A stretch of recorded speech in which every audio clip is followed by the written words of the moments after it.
We've gone for redundant set sequencer start, T-minus 20 seconds and counting. T-minus 15, 14, 13, T-minus 10, 9, 8, 7, 6, 5, 4. We've gone for main engine start. We have main engine start.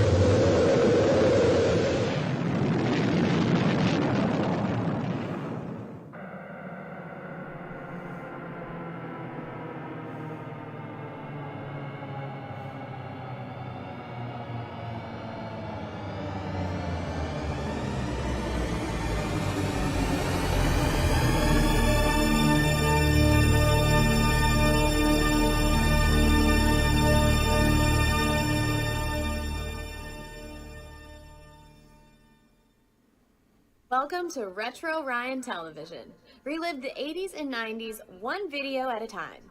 Video games, toys, girls, what more could you ask for? Enter the time machine because I know I want my Retro Ryan TV.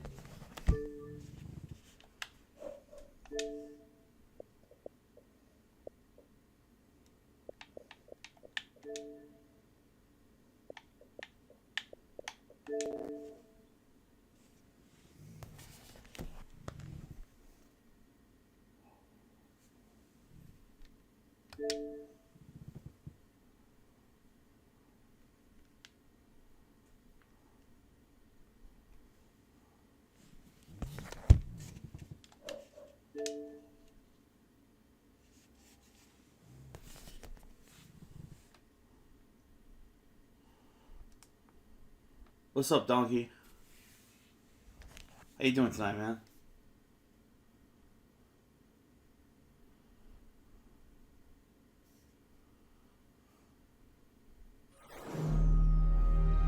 What's up, Vash? Welcome back. How you been?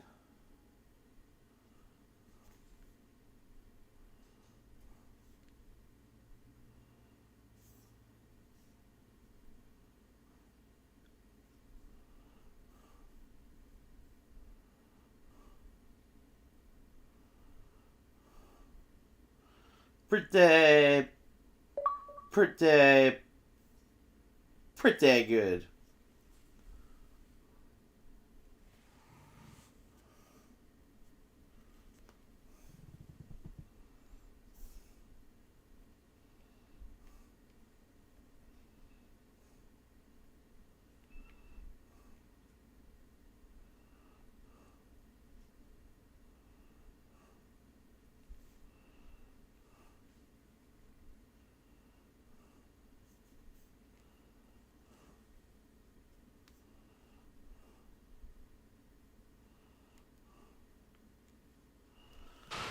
You get a new job at the auto factory? There you go.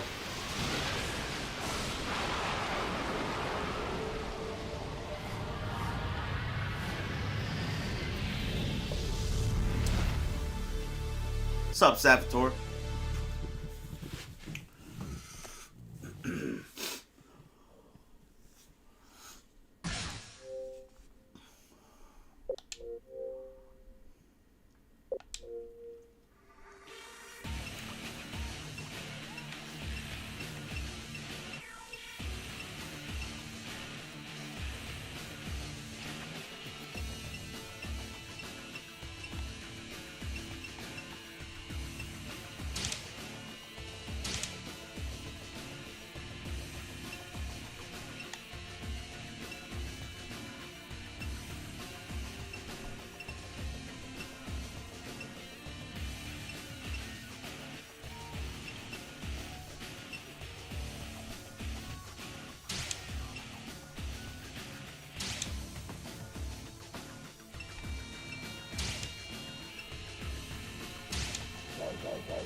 Oh, it's updating?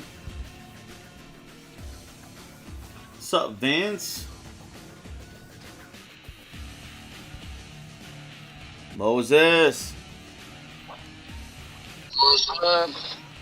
They're doing like a system update? Yeah. So always something, man. Really? Mine didn't do one. Get ready, fight! Hasn't done one lately. Not that it asked me to. Weird. Unless it did it and I didn't realize today. Could have been.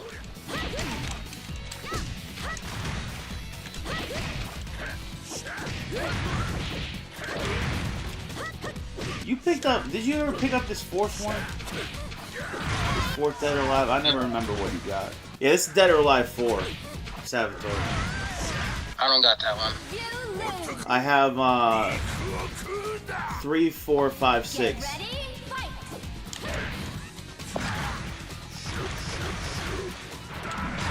And then the first two I got in the pie, I think.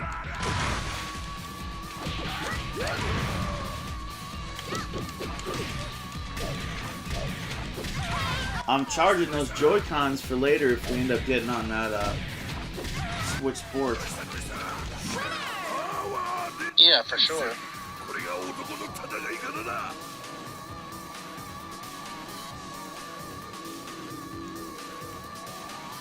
Yeah, it might have gotten ported to everything. 5 on all those systems. Yo. What's up, Spencer? What's up, Esquire? What's going on, man? Just chilling, man. We on YouTube.com?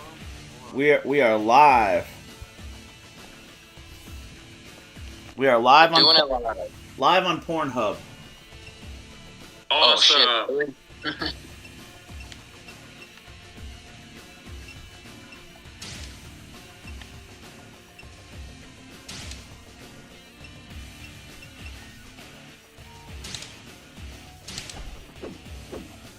We are live on Pornhub, and the VPN is switched to on, and Chrome is in incognito.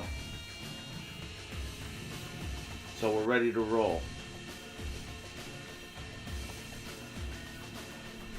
Yeah. Yay. You got mail. I got mail. Yay! Yay. Yo, it's Vince. Hey Vince. Yay. Vince, if you're not too busy, get in here, fool. And anybody else that wants to, get in here.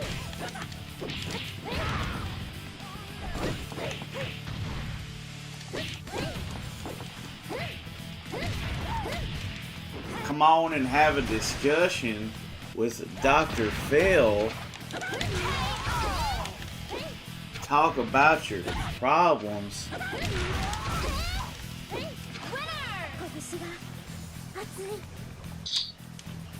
Get ready, fight! That was a terrible Dr. Phil. I apologize for that. You know, he uses all these like old sayings that like people in Texas used to say back in like the fucking 50s and shit. 40s, 50s. I don't even know him.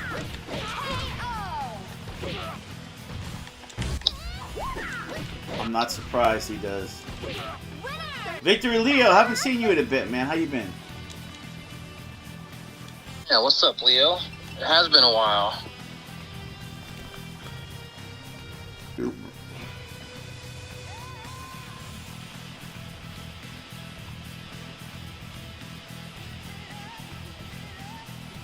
Is that a Zelda shirt that she has on? It looks like a Zelda logo or something. I don't know. Almost looks like the Firebird symbol. Yeah. Yeah, I have no idea what it is.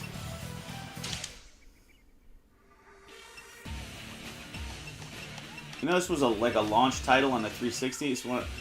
I bought the 360 from Walmart in 2006 and got this game and that Need for Speed with the BMW. Yeah. I think it was Need for Speed. What's that one called, Matt? Underground? Yeah. I don't think it is called that, though. No. Vince! Watch this. Vince will know. Vince, what's The the Need Hopper for Speed with the BMW on the front? I don't know, man. There's I been think too my many. roommate had Dead Rising. Was like a launch title. Or there, somewhere around there. Definitely 2006. Yeah, there's too many different. Was it called Dead Rising? Yeah, where you go in the mall with the chainsaw kills Yeah. zombies. Yeah, and you're like he's a guy who's like a photographer or something. I don't know, it was something like that. Yeah, he's a journalist.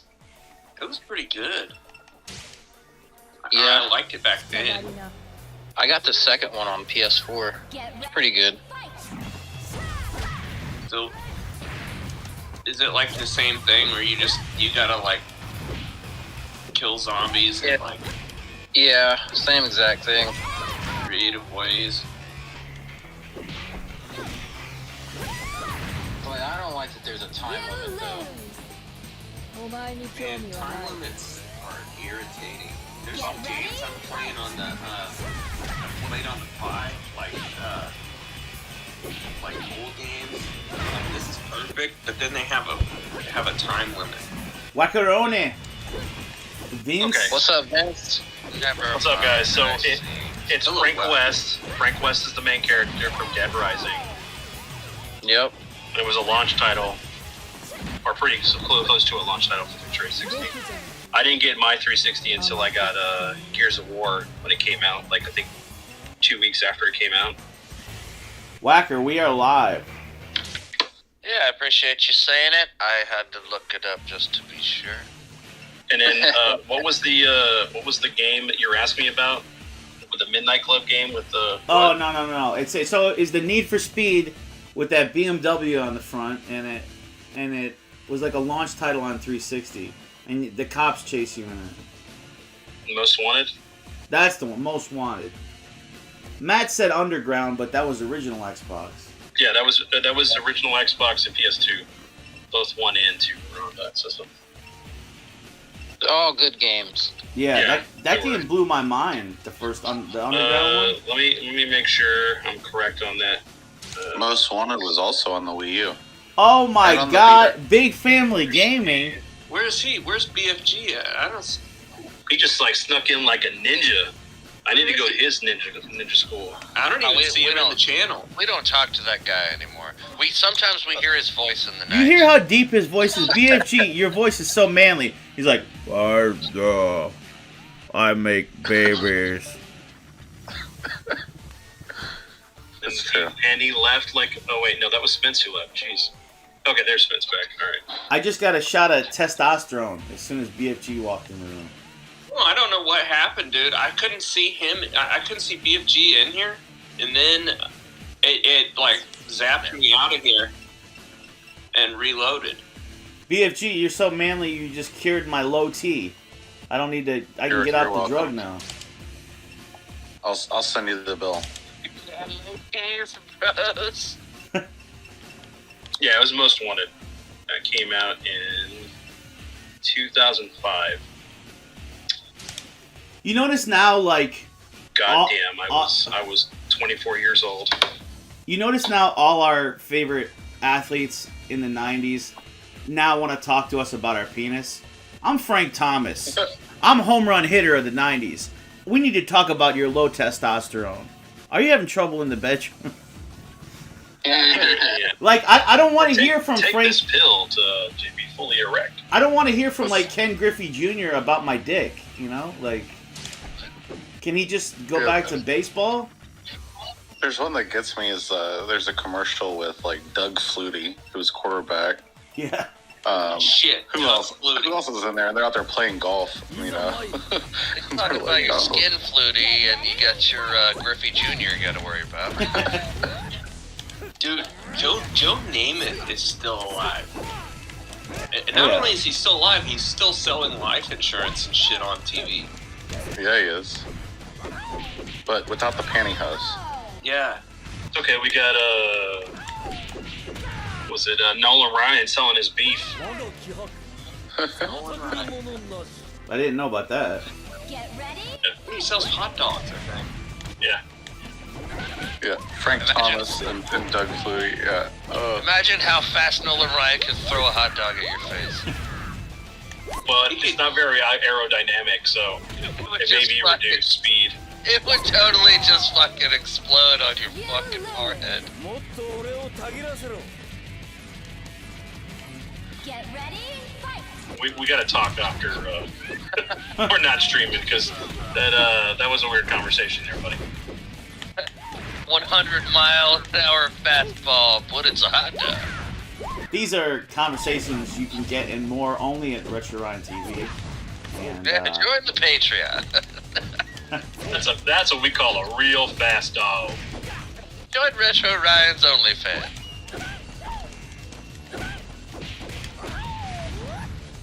Avatar. When Draft was drafted, that had to be like 91 or 92, right? Yeah, I think so. that makes me think of when he was in the movie Blue Chips with Nick Nolte. Remember that? Yeah. Oh, look, you said the it. thing is, Vash just said that. That's why we all think alike here. Hell yeah, we do. Growing up, my my sister had a poster of Shaq, a life-size poster from the Blue Chips movie. It was Shaq and Nick Nolte standing together. Nice. Fuck yeah. That's a great movie. movie. So, life-size poster, did it fit in the room? No, like it was like rolled up at the bottom because it wouldn't it was too tall. Dude, I had one that was like one of those big giant ones, and it was I had, when I was a kid, for some reason I had am I still here? Yeah, I can hear you. I was still I had the poster for White Men Can't Jump for some reason. I don't know why. That's a good one. It's a good That's movie, like a classic '90s poster, like to look back on. Like, it's not the best Wesley Snipes movie, but it's notable. Yeah, and I had the poster before I had ever even seen the movie. Maybe it was because of what's her name, Rosie Perez. Probably. It was, the poster had Wesley Snipes and what's his name, Woody Harrelson on it. But yeah, later. Yeah, Woody Harrelson. When I saw it, I mean, it definitely had a big influence on me. But no, I didn't either.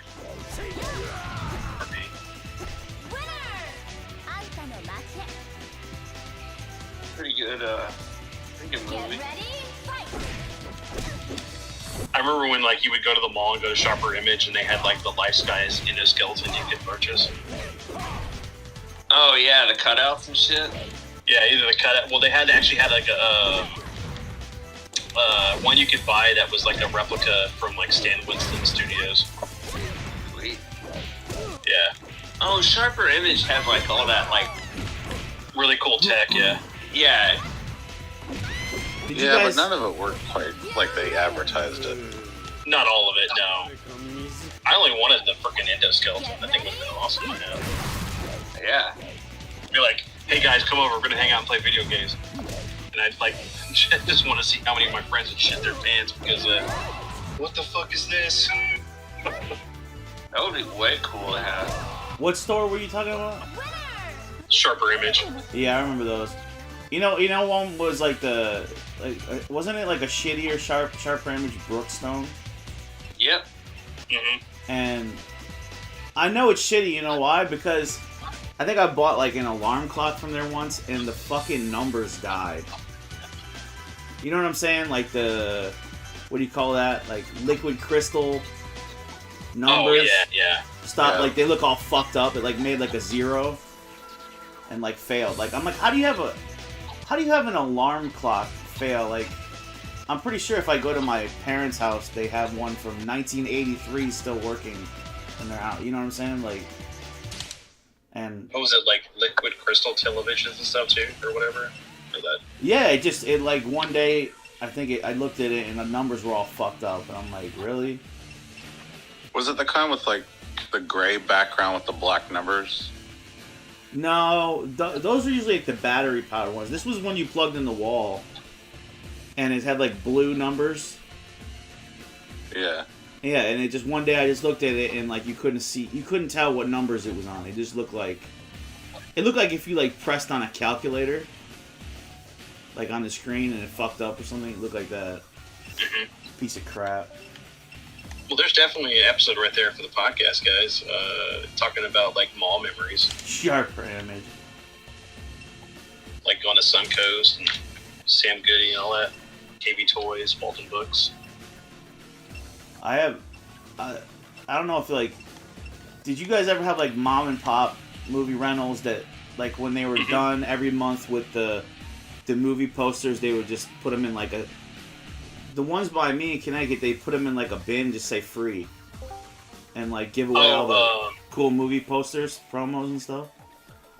Well, most of the places we had would do the like if you come in, you know, you can put your name down. They'll put on like a sticky note and put it on the back of the poster or the stand.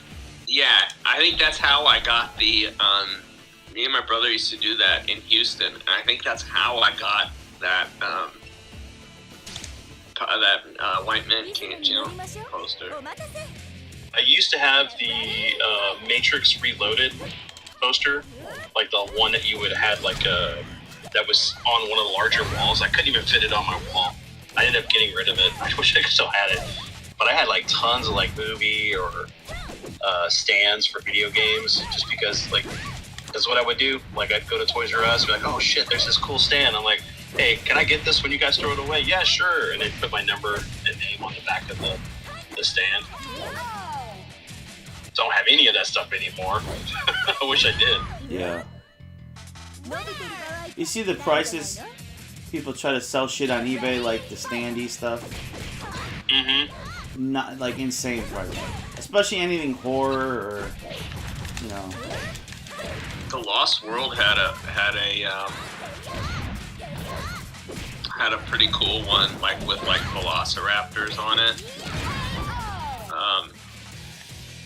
It kind of had like, you know, like tropical bushes and shit. It was pretty fucking cool, man. I remember asking like if I could get it from like Tinseltown in the Woodlands. Man, yeah, Tinseltown, dude. I haven't thought about that place in a while. It's still here, I think, as far as that. I don't know. Is it still called that? I think it is. Yeah, that place really killed the Dollar Theater that I used to live by. Well, yeah, on the north side it did, because we still had like dollar theaters over by us whenever I was living off of Pasadena, Alameda area. Even like NASA Road 1, they had like a dollar cinema theater over there for like the longest time until they revamped NASA Road 1 and all that stuff, and they ended up making the Cinemark theater out of it. I think the one over by me that is like a dollar theater is actually like $7 or $8. You know, so it's like not the dollar theater. Yeah, the closest you're gonna get is matinee times, and that's, you know, maybe $7 if you're lucky. I was just listening to somebody talk about how they went to the matinee and it was like $15. It's like, well, I guess it's not really matinee prices anymore, is it? Yeah, it's pretty. I haven't been to a movie theater since the apocalypse. Yeah, what's a movie theater these days? I just don't want to sit in there with a bunch of people. And, they make more off the food probably than the movie, right? Because you know, like you could spend $30 on the food and like just $10 on the ticket. yeah. No, but not some of the places down here. They make more off the ticket. Yeah, the tickets, like you're gonna spend anywhere between like $17 to maybe $25 for, depending on the theater, Each if ticket? it's gonna be 4K or not. Each ticket is? Yeah, each ticket. What? I didn't know any places were over 10. Yeah. It's not like that in Florida, man. Everything's 10 or under. On any day. Like, let me see. Is that the last movie I went and saw in theater would have been Ghostbusters Afterlife last year. So I haven't been able to go to the. Salvatore says, I work in printing. When the first Iron Man movie came out, one of our salesmen brought a huge German Iron Man poster back from the show there. Still have no idea where to put it. Yeah, the oversized stuff, I mean, you can't frame that's it. Awesome. You can't frame it. It's tough to put some of that stuff where to place it. Well, you gotta get custom. There's a couple places you can go that do custom frames. But yeah, that gets expensive. There's actually there's quite a few places like that in Houston. I'm surprised the Dollar Theater, or not Dollar Theater, like, what are they called? Drive-ins haven't come back. Like, I would totally go to a fucking drive-in, man. Well, they're few and far between. There's one between, Ennis and Dallas? Yeah. There's one, there was one up in, like, upstate New York. I want to say it was in, like, Potsdam, which is a small shithole city. But they had one. I don't know if it's still there. But that's why I have Google now, and I can find that out. Yep. Let me look. Like, say, like, I wanted to go see Thor tomorrow. Let's look up movie times. Let's go to Fandango.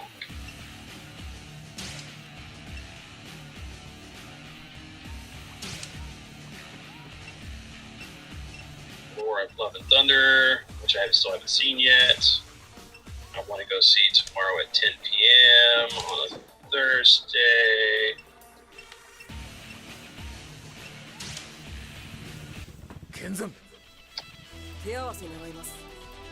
Yes, if I go to, this one is Santico Theater. For the standard version of the movie, it's $10. But if I wanted to, it's $10.50, $15.55.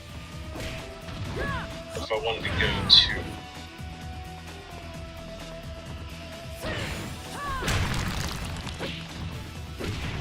to see IMAX, huh? That was like $12.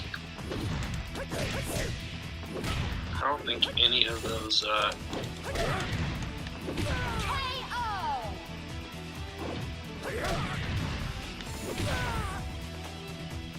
yeah, apparently there still is some of them around Syracuse. Get ready, fight! $13 for another Santico's Theater here in Houston. Fucking sweet. It all depends on the theater location and stuff like that.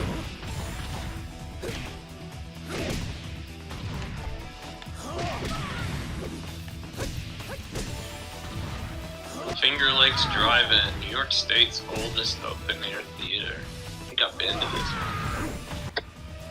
I think this is damn, dude, this place is still going. Shit.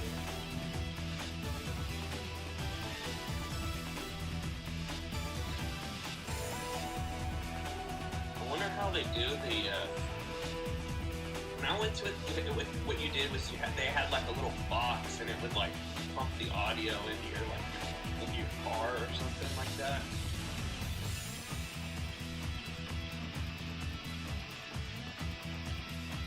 Yeah, we got a drive-in here. They got their own little radio station. Yeah, something like that. Yeah, it was like a walkie-talkie type thing.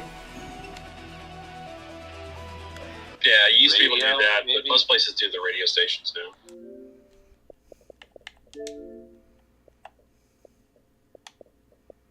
So, like, usually they'll show like 2 movies a night. Yup. Be like a kid movie first, then something a little more, PG-13.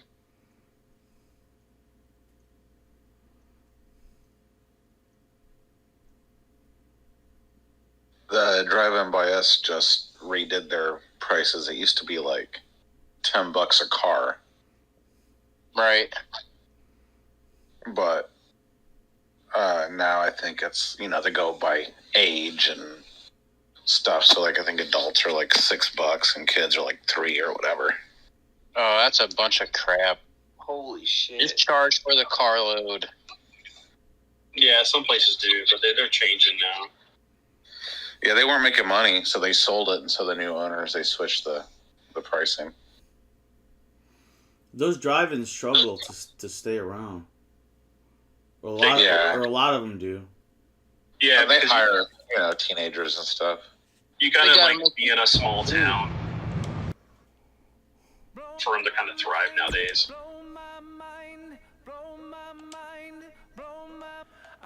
Well, I ain't going to a drive-in to sit in the damn heat, I'll tell you that.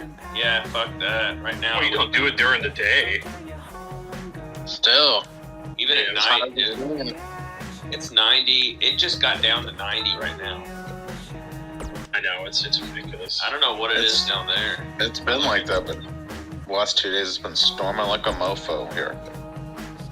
Keeps the weather down, right? It is 84 degrees. Wow, okay.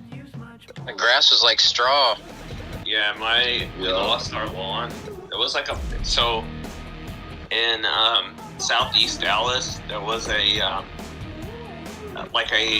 spark from a lawnmower blade, like caused a fire. Yeah, dude, and it fucking, it torched like 26 homes. Like, holy shit! Yeah, it's the wind. Like, it's been really windy, which is like a good thing and a bad thing. Bad because it accelerated that fire, but like, it's the only reason like the wind electricity has made it so we have like a little like reserve, so we're not like wasting the whole thing. Yeah, I'm sure. I'm so surprised we haven't started having the rolling blackouts for how hot it is. We still gotta go through August. That's true. Yeah, it was like 100 today, and now it's 69. Nice. Oh, just because it's storming. 369, damn good time. Guess what number are we thinking? Get low. 69, dudes. Say, guys, it is an absolute honor to be here ringside to call a match featuring the excellence of... Do y'all have the movie tavern stuff up there? Like you guys at all? Me? Yeah. The movie tavern. I'm not sure what that is. We have like an Alamo. I think it's called like Alamo Draft House. Yeah, we used to have those. There's a few places, so it's very similar to Alamo Draft House, where you get beer and food, and it's you have like nice seating, but it's single. It's not like you're sitting next to somebody. Yeah. No, I don't know. They just took half of our multiplex around here and turned it into that. So like, if you go to one side of the theater, it's like regular movies, but if you go to the other side, there's exactly, private tables and dining and big recliners and beer and drinks. And you can, if you're in the other side of the theater, they let you walk over to the bar on the nice side and take your drinks back to the other side. They don't care. We used to have a place in Addison. I don't know if it's still there. I can't remember the name of it, but I used to know people that worked there. But it was like you could order food and stuff like it was like beyond like the normal shit. Like it was like dinner and movies. Like they would play movies and shit.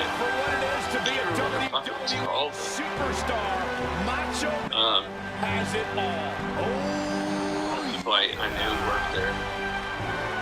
Yeah, see, the movie tavern was really cool because you could buy like these giant like mugs and get beer in them. I think it was $15 to get the mug in your beer, and then you could refill it for like if you washed it and brought it back, they would take your mug and give you a new mug, and it would be like $7 to refill it every time. Then you would just take it home. You bring it in the next time you come in. I have like 3 of them.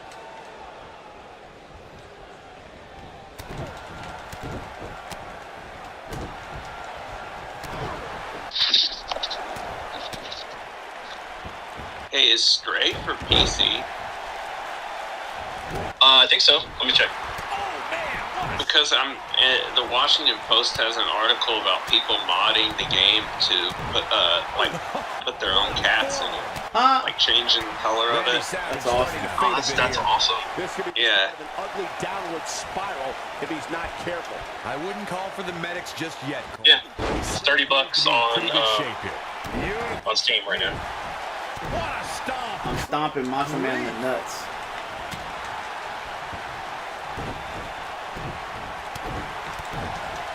Oh, the Hitman. Sharp knee. There's mods for black cats, gray tabbies, calicos. And there's this Sweet, that'd be cool to put like the Russian Randy Macho Man Savage is one of the most intense and unpredictable competitors to ever Since both enter me the ring. and Matt have one. I had one in the 80s and up until late 80s up until 2000, the year 2000. His name was Barney. Randy Savage He's in a not named after He'll need to a dinosaur, turn things around here. Yeah. Nothing as he good was happens born. outside the ring, which is why Before I that love was- it when guys go out there. Things are going to heat up, fellas. Well, he's certainly looking. Yeah, my cat. I had the first Russian glue I had from. Just yet. I'm sure I had him for like 15 years. He got out the year before he died. We lost him for a couple months. He got out of the house, was gone for about a month. Tore me up, man. I've had him like for that long, and then he came back, and then like 6 months before turn it on in a heartbeat. he passed, he just started getting sick. Took him to the vet. And then there's nothing we can do. That should do it. That That'll knock sucks, you dude. loopy, Cole. Yeah, he passed on my wife's, me and my wife's, our wedding day. He's got the That shoulders. sucked, man. Sorry. And he got a It's near hard. fall out of it. Dangerous. Yeah, it was one of those things. It was like supposed to be this great moment, you know, and then I came home to that because we were gonna get ready to go like to main event to celebrate with our friends and everything. And then That should end Macho Man's night. yeah, it turned out to be me Oh, and he released and my wife just being there until he passed. Part of me thought that was it, Cole. Didn't mean to bring that up to make things sad, so His sorry shoulders are guys. down. No. I'm not sure if the referee didn't blow that call. I can't believe what we're seeing here. Bret Hart didn't graduate. It's like at the Valve Index for in Calgary. The Hitman grew $9.90, and which is learned a the lot most cheaper than painful what it was when I tried to holds get one. and grapples. Valve Index. Yeah, that's the VR headset for Steam. Yeah, when it first came out, it was like $1,500 almost. Holy shit. $1,200. Yeah. I wanted to get one. I was saving up for it. And he got a near fall. But then, of course, the Incredible resiliency from the Macho pandemic happened. I had to use some like for other things. Oh, nasty. I ended up getting like the Oculus Here's a cover. West or whatever. And he got a near fall out of it. Much cheaper. The look on his opponent's face, Cole. Dude, I think I would get When this guy kind of sick, like motion sickness or something He goes like for that. digging deep for a kick out.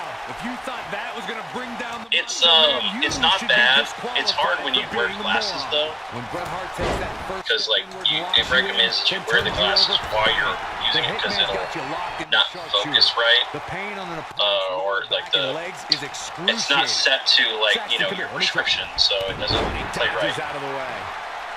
So it kind of pushes the glasses on your face, which pushes the bridges, Head crank. the stoppers on your nose to, for them sliding off your face into your face. So it kind of makes you just a little bit of like and precision with the sharp disoriented. What's up, Andrew? Moderate raw. Shows you why he's the excellence of execution. When Bret Hart applies his He's still waiting on that album. the Hitman's focus several attacks. Is Wacker still here? Opponent's lower back. I think he left. Oh, he's gone.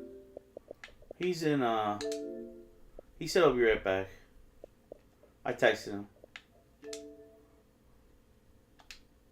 So, Red Dead Redemption 2 is on sale on Steam right now. I have it. I've never played it. It's great. I have the physical. Yeah. Well, I haven't played it because I wanted to play the first one first, which I also have, but I haven't played. Well, yeah, because I mean, you're gonna go from like the graphics at the time, and then to the new more modern graphics with 2. Even though 2 takes place before 1. What about Red Dead Revolver? Yeah, that's actually not part of the series though, which is funny. Messed up. Canonically, it's not. It's a standalone. It's a standalone game. Damn it, Rockstar. Oh yeah, it was the that one that you just said, and then Red Dead Redemption, and then Red Dead Redemption 2. Yeah. Oh yeah, Roddy Piper's great. We at Saboteur we watched They Live a month ago in Discord. Damn, I missed that one. You did? No, you were there. I could swear Was you I were there, there? BFG. Maybe I came didn't back stay from for the whole thing. the bar. Oh, that might explain my lack of memory.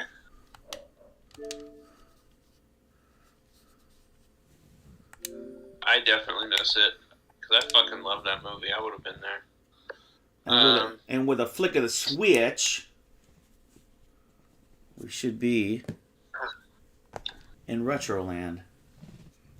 Roddy Piper, he did a guest spot on the Highlander series I was watching. Yeah. It was excellent. And Sunny in Philadelphia. Oh, comes the Frogtown. Yep. He was the maniac. The maniac loves you.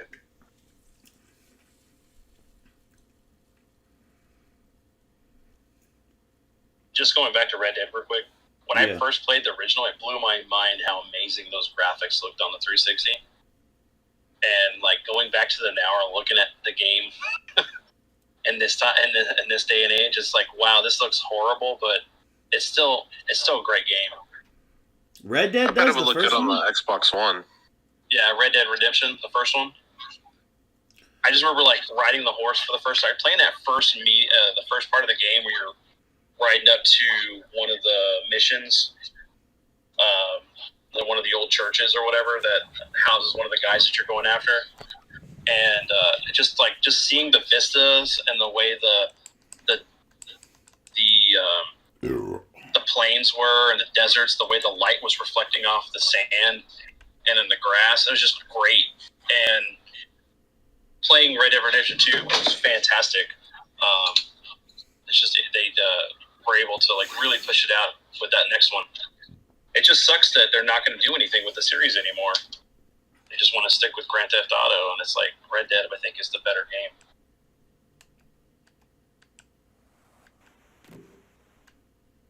Yeah, I always wanted to play the zombie mod or whatever, like add-on. Oh yeah, Undead Nightmare. Yes, sir, that was Saboteur. really good too. Retro. Let's do some hacks. Let's do weird shit tonight. Let's get weird.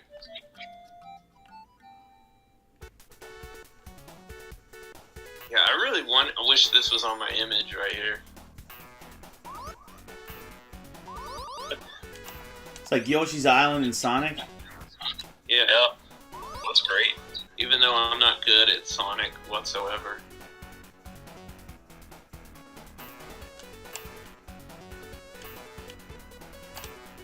Dude, I started playing Punch-Out the other night, and that's a lot harder than I remember. But I also it's gonna be harder playing it on the Pi. Okay. Just because of the delay in the inputs. Yeah, it's because the way I'm playing it's like my muscle memory from playing that 30 years ago, 30 years ago was like Let me show you how bad I am in it. You're gonna laugh. I can only get to King Hippo. Dude, Dude, I'm getting my ass kicked by the German guy. What's his name? Oh, really? No, Mr. Von Kaiser or whatever. I get past him. Well, I'm rusty though. I haven't played it in like a year, probably that game. Let me try. It's like I'm playing it the right way, but it's just not.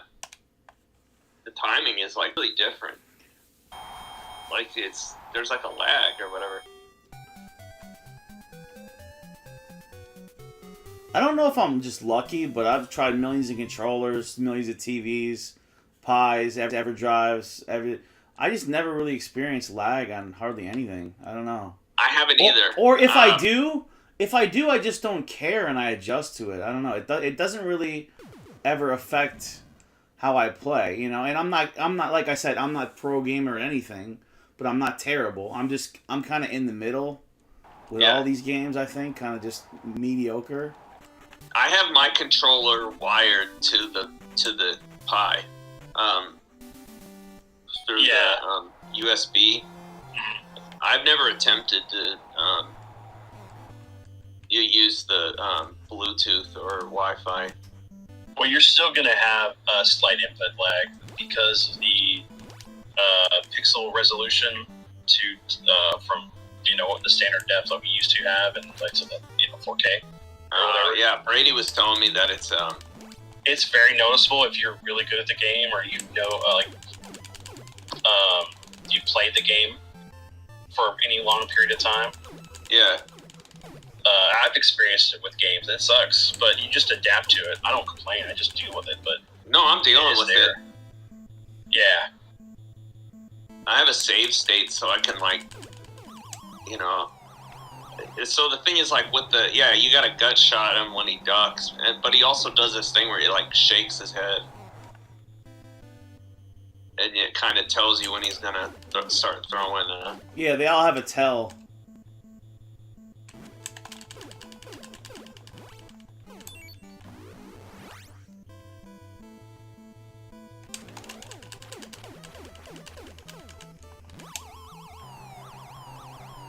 Wow. I mean, I enjoyed playing this game back in the day. There was a period of time where it was like me and some friends, we beat it, but it was one of those games like I didn't want to go back to. I just didn't care. But I understand its significance. You guys Saved by the Bell.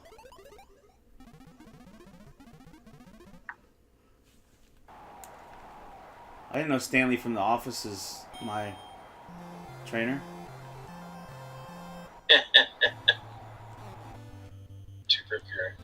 Anticipation. That is true, Saboteur.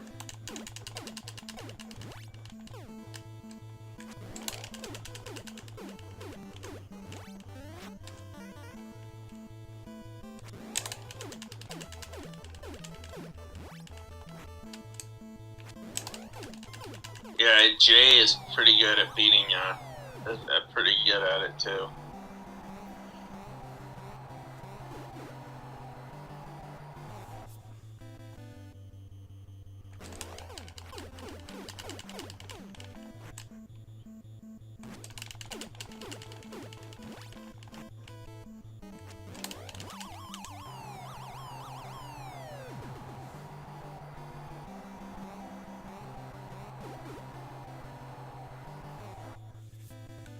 Take that, you blonde MFer.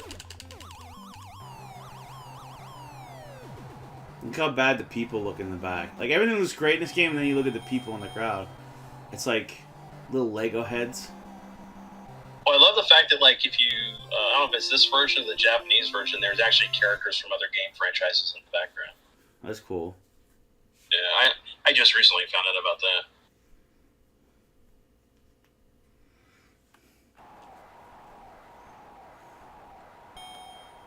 Find out the image for that real quick.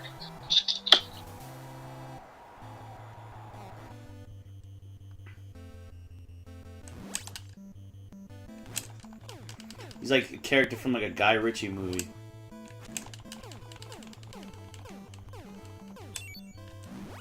He looks like an old-timey boxer. Like a bartender in the Wild West. Yeah. a bear. Like, well, he has gloves on here, but he looks like one of those dudes in those like old pictures. Yeah. Bare knuckle.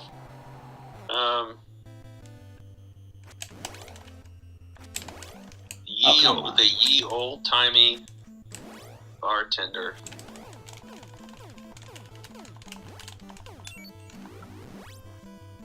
Dude, do you guys think? Do you guys like the Super Nintendo Punch-Out? Super Punch-Out?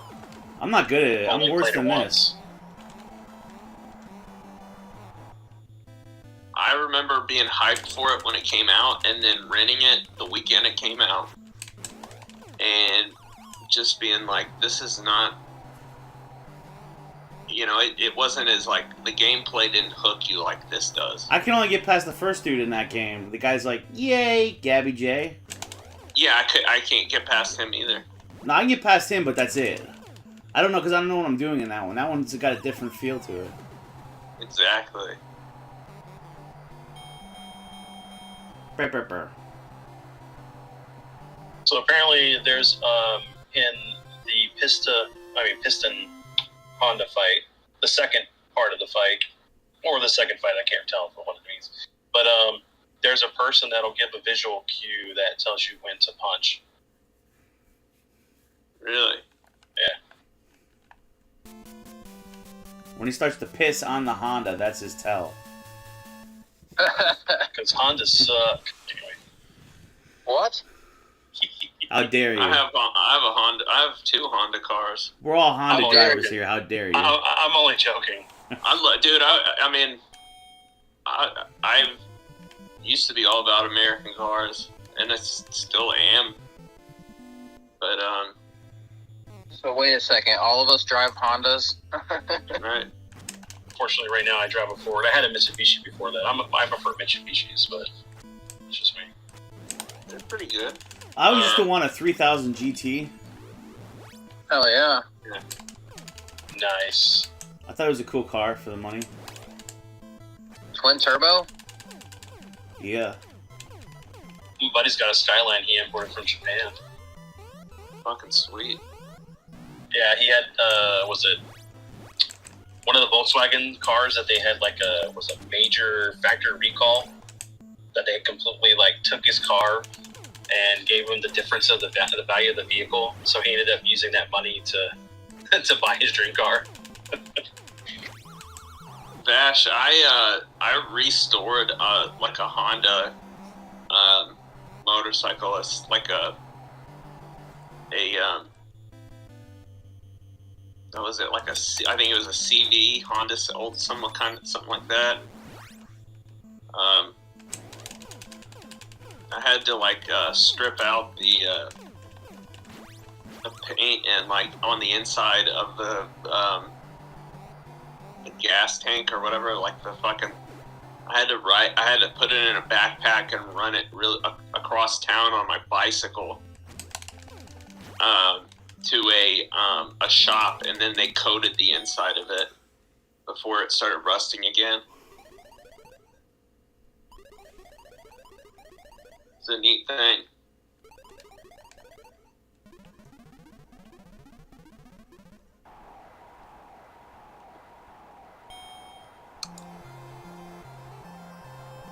Who the fuck is that guy? CB. It was a CB. It wasn't mine. It was a roommate's.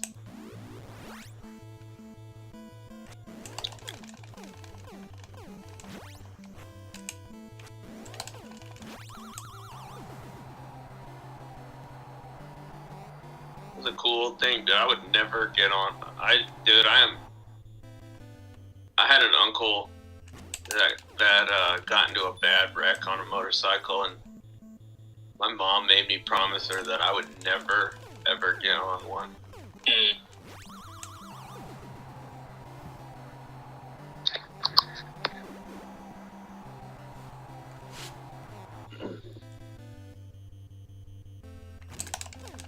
also had a friend in high school that got a motorcycle and never got it. He was about to get it insured, never got it insured, like the weekend before. he was gonna start paying for insurance. He got into a wreck on a freeway, and he got sucked underneath an 18-wheeler, basically. And, Damn. Yeah, dude. And you know what's fucking crazy? He survived it. And he came back to school the next day, like walking like C-3PO. Like one half of his body was just like fucking shaved off. You know, just fucking a miracle.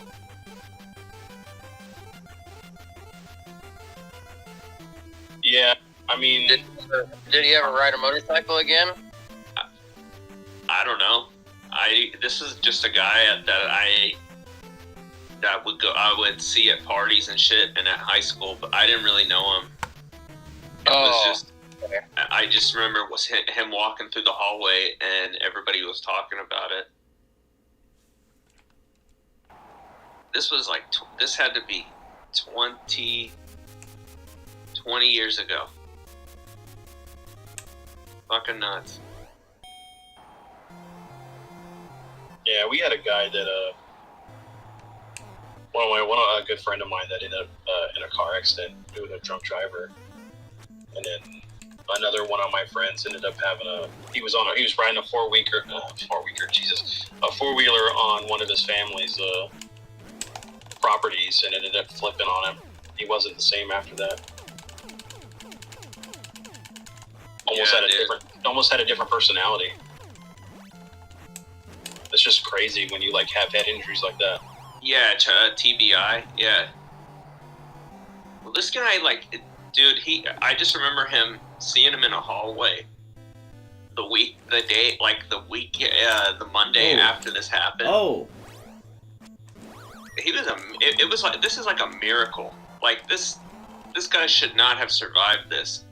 And he walked like C-3PO. You know, like really slowly. And you're gonna pay for that, Adam Sandler. All your shitty movies. Yeah. This is what I think of the movie Click, and yeah. Click, turn it off. That's what I think of it. Click the power button.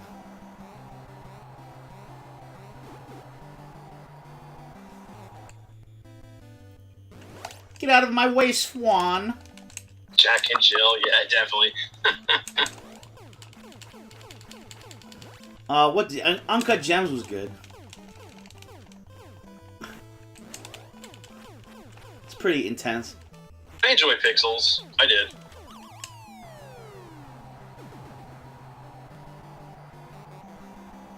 Dude, you know what movie I liked but everybody hates, but I also have not seen it since it came out in the theater, was Little Nicky. Yeah, Little Nicky was good. I enjoyed it. Don't mess with the Zohan. My favorite scene is when he's trying to get his woman back in Happy Gilmore, and after they're fighting, and she leaves, and she's like, he tries to give her a sandwich. She's like, I don't need to be with a loser or whatever. And as she's walking out, he's like trying to sing. He's like, I wanna touch you all over and over again. And he's singing through the intercom. But then like a random Asian lady starts listening and comes up to his apartment. You remember that scene? I like that scene. I ain't even trying. I never can beat that fucker, King Hippo. I think my favorite Adam Sandler movie, hands down, is going to be Big Daddy. You can't beat that guy either, Ryan. You can't beat him either, Matt? Nope. I can't get it down, dude. I've tried, and it embarrasses me when I try. Because I get my ass whooped so bad. I liked Billy Madison, and I like... My favorite thing is like whenever he has that band that plays at... Oh, yeah. When Billy passed the 3rd grade... Huh? Oh, what a glorious day. Yeah. Billy passing 3rd grade. Billy Madison way. Well, then, like, The Wedding Singer is good, too. Yeah. Oh, you see that, Ryan? Zombie is telling you to get back in that ring. What's up, Zombie? I can't. I will lose immediately. Yo, Zom. Just practice, bro. That's all it takes, man. Just practice. It would take... Norm Macdonald was fucking awesome in that movie.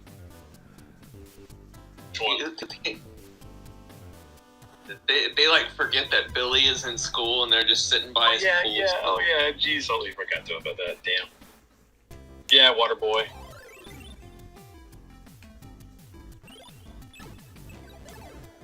Now this is a game some people struggle with. At one point I was good in it. I'm probably not going to be good now, but at one point I could like do crazy jumps off the stars and cuz like look at these jumps you got to do to get to the special stage parts. Like I got to like jump on there and up there. You gotta do these weird fucking things, like see that, and then you gotta go up here. This looks like a Kirby ripoff. It is it's kinda, very similar. And then, see that shit? The platforming's tough in this game.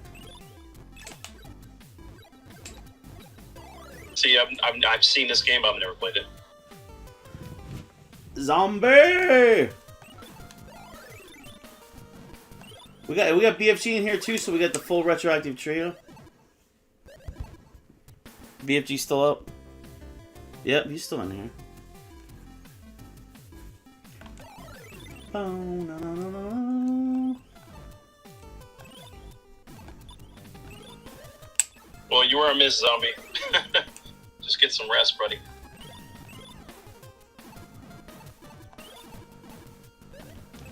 Definitely. Oh, Airheads is great. Yep. I did totally forget about that one. The Lone Rangers, I mean, there's just one. I don't get it. That movie had a badass soundtrack. It's supposed to be the Lone Ranger.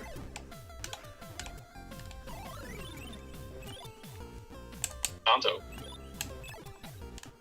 What do they hold the place up with squirt guns? That they spray paint black? That's when Brendan Fraser, they were giving him movies.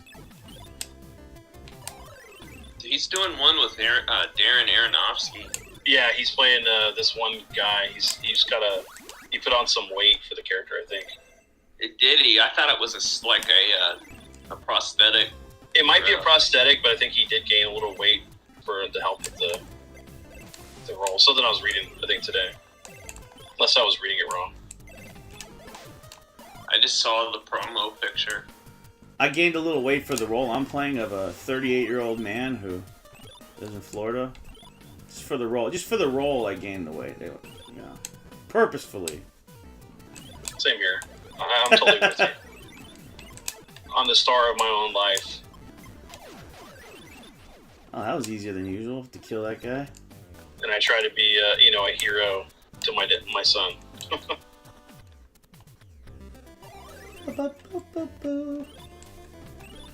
It is like Kirby a little bit, Matt, but I mean, this is a good game in its own right. Zombie, you agree that this is a good game, right? Just reminds me of it, the art style. Yeah, no, I see it. I know what you mean. It's using a lot of kind of ideas and assets from both that and Mario.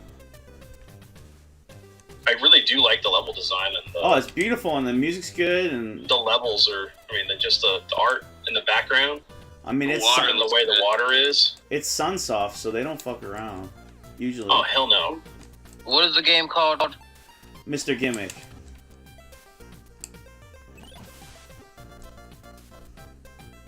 It got a little more popular when Pat talked about it.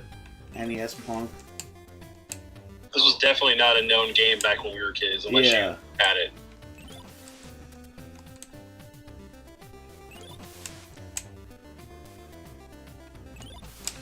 You were kind of at the whim of what your video rental store had, or whatever place you bought video games at. Whatever you got for your birthday.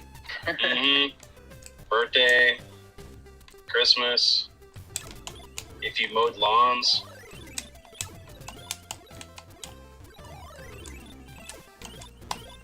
dude. Our lawn is completely dead. It's like when you walk on it, it's like it turns into dust. Like it just is like crunchy. It's like crunch, crunch, crunch. It's completely dead, dude.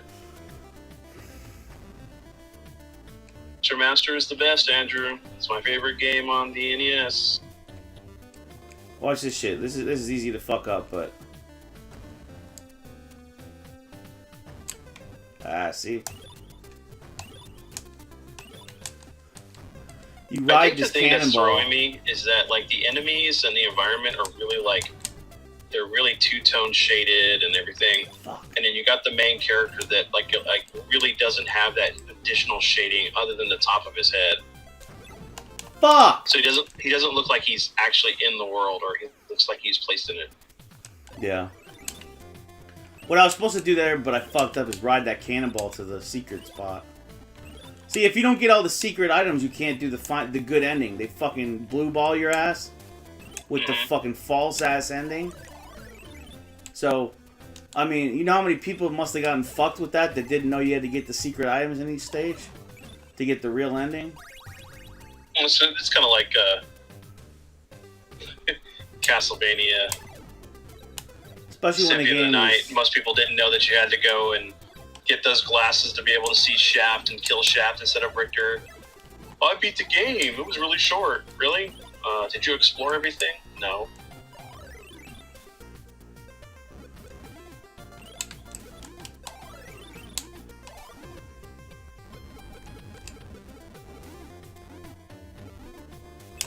You can let my son try this. Because he loves Kirby. We watched the Jurassic Park, the original Jurassic Park movies with my nephews. Oh, nice. Last weekend. They're 3 and 4, so we started them off good. Oh, damn. Actually, See this shit? See this shit? Yeah, dude. Fucking loved it. Fuck. I had to put it on the lower level, I forgot. It wasn't my idea, it's my brother's idea, and it's just like, so... His mom's away, the mom is away on a fucking business trip, so we do all the cool shit whenever she's not around. Of course. My dad is showing. My niece told my daddy she wanted to watch Jurassic Park, so she's been watching that over there too. So it's pretty funny that both. Did any of you guys watch the newest one? Not yet. I'm going to. I seen it. I liked it. They said that apparently they got enough money that they're going to do another movie. So I'm hoping this is going to be the Dinosaurs and Cadillacs movie we've been all waiting for. Oh, that'd be cool. Yeah. I want, like, the movie I want is, like, hard sci-fi. You know, closer to, like, the book, the vibe of the book, which would not be commercial. Oh, no, it wouldn't be. Yeah. It's just not gonna be a movie about fucking ethics and,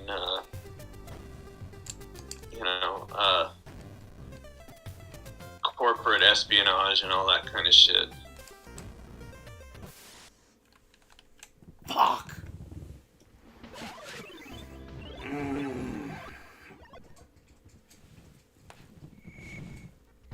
Oh, jeez. Since there's such a delay, right? It's like you fall. Well, we hear your frustration before you fall, then we see it. No, I know. Yeah.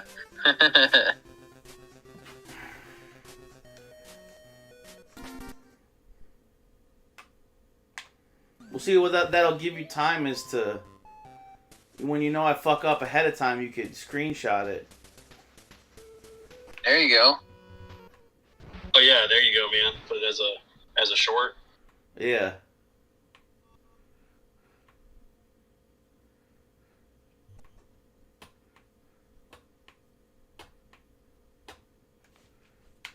Mr. Gimmick, I'm gonna give it a try here. It's good. You got to get used to it, though. You're going to die a lot. I mean, I most likely will. People, like, when you first play it feels slippery, but the controls are actually good. Mr. Gimmick, that's a funny name. Yeah, it's pretty awesome.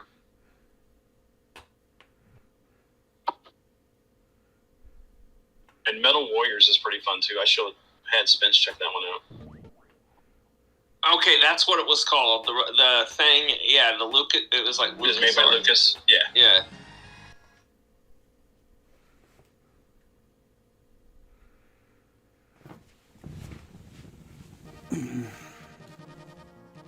Zom, how you liking your new job? Or, I mean, you know, relatively new job.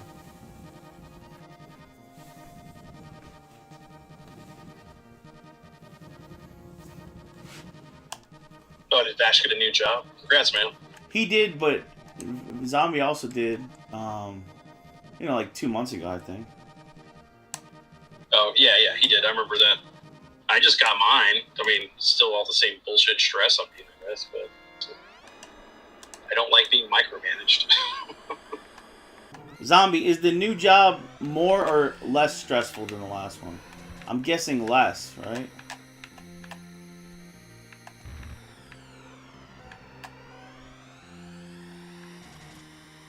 I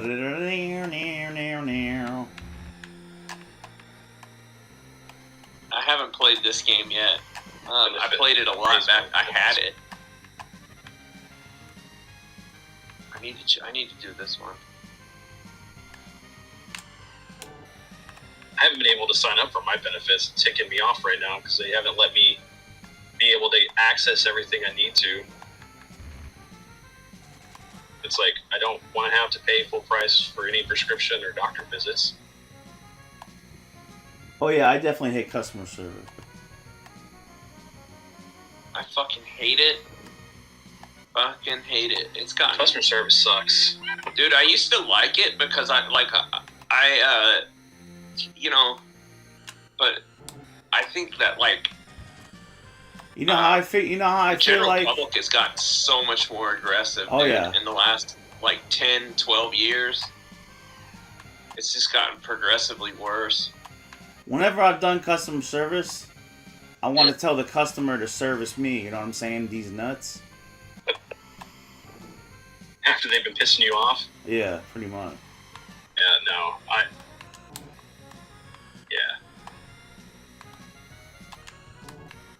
I can't do customer service stuff anymore. That's just no.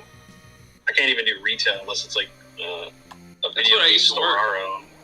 I used to love doing it. Like, I'd meet all kinds of people, and it was pretty.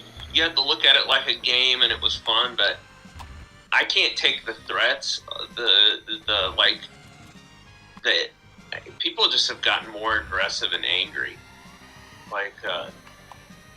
I mean, I don't know if I wouldn't probably mind selling guitars or something. If I can, like, be helpful with something I'm knowledgeable about that I care about, it might be different. But, I mean, I'm sure I wouldn't like working in a guitar store. But, you know, depending on who I'm dealing with, I may or may not mind it. But on the phone, just on the phone for a job, I don't know if I could do that. Yeah, I don't know if I could do the phone. Like, well, like I answered the phones a lot in the retail jobs I did, and that was okay. I mean, yeah. Hey, if you're gonna work in a music store, if you ever want to try that, well, Guitar Center has gotten themselves. They never came back out of a problem they had. I just did terrible in that race. What's up? I just did absolutely horrible in that race. Oh, yeah. I gotta focus. I mean, considering the fact that I technically do customer support, not customer service, but I do help people with tech issues. So technically I'm doing that, but not on the same level. So you just deal with a lot of users that are dumb. Yeah, I can imagine. Not that they're not they're dumb. It's just they're just not tech savvy. And it's like, yeah, okay, it's this or that. Then you have other tickets. It's like the one I had earlier today. a lady's Wi-Fi got disconnected. Help desk called, she called the help desk to get it resolved, and they made the problem worse because there's a known issue if you remote into the administrator profile and connect to VPN and do whatever changes you need to do, and just have the user switch profiles instead of actually logging out of the administrator profile, it'll actually lock the machine down where the user can't log back in to the machine. So the only way to get around it is you have them reset the machine and everything's good. Of course, the new help desk doesn't know that. And it's like, well, this ticket wouldn't have been a high ticket had it been, worked correctly. And it technically wouldn't have been something I had to, get away from my family because I was off the clock and answer that stuff. It's just crazy. But I enjoy the job. I like helping people. Yeah, I do too. And oof. Like I've literally been offered a job at at multiple guitar centers. So I've just always known somebody that works there. I've known a manager. But I never did it because my fear is that like it will ruin the whole thing for me. Yeah.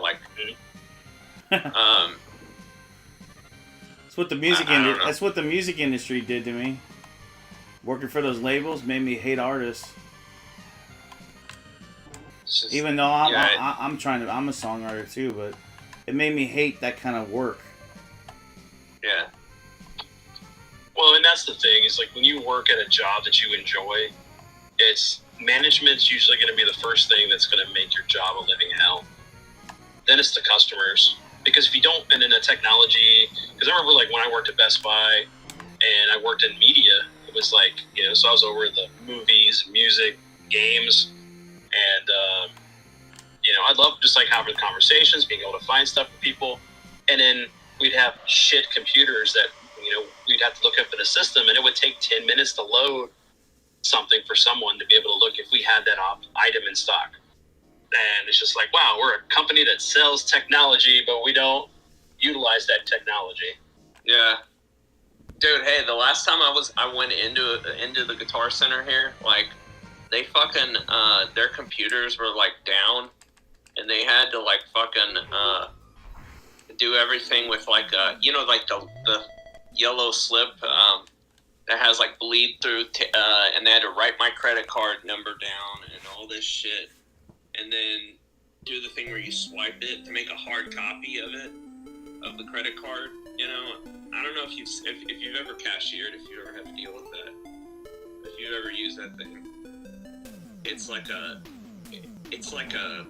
piece of paper that can, like, when you write on it, it makes like a pink copy underneath it, like this shit bleeds through. Yeah, my bad. I just forgot how good that song is on that level. That's the best song too. Should have played the second level.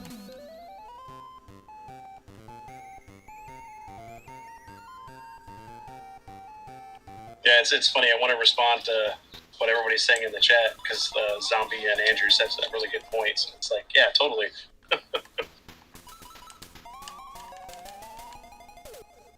Deal with 0 people. I love it. Tapes. Yeah, that's cool.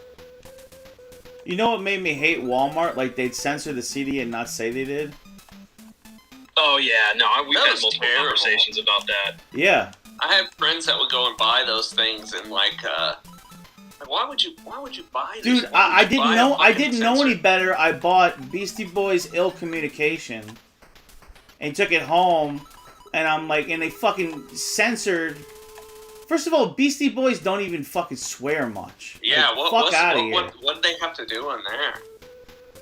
Dude, like nonsense. Like they had a whole mix of that album where they censored a lot of shit, and it pissed me off. And it just, because everything even on the radio, like, it wasn't censored, but on that fucking CD it was, because I didn't know not to buy from Walmart. That's a great album. So let me get this straight. Shake Your Head was fucking awesome too. So when you switch from Donkey Kong to Diddy, it looks like you or popping out of a Pokeball, because like one of them shrinks really small and the other one grows larger. You'll have to ask if it's a Pokemon Pokemon question. Zombie will tell you I don't know a goddamn thing, anything. I don't know anything. What system is this? On the Game Boy, I think Game Boy Color. This is like a hack. They call this Donkey Kong 4 on NES. It's like an NES hack. Well, it's using the template of Donkey Kong Super Nintendo.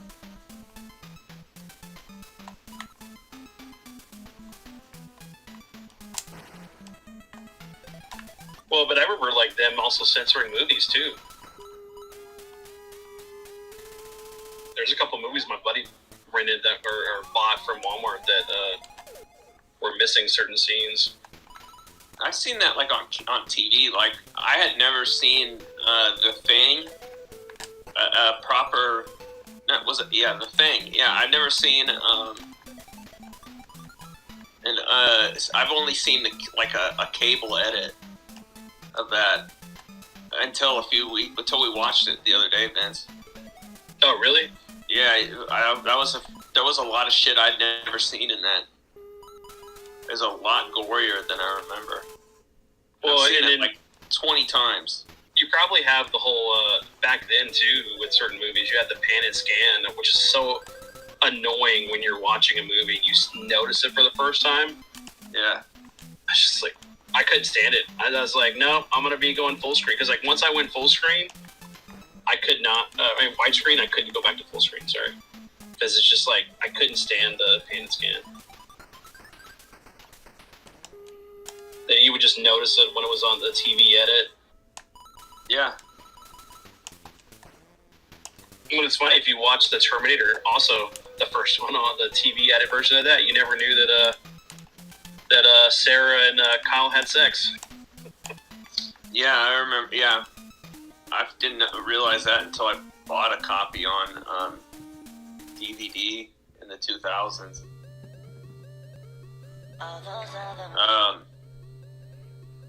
What else was it? Yeah, at the beginning of The Thing, I had never seen that shit where it shows the thing flying through space. The ship. See how funny this song sounds on NES? It's David Wise song.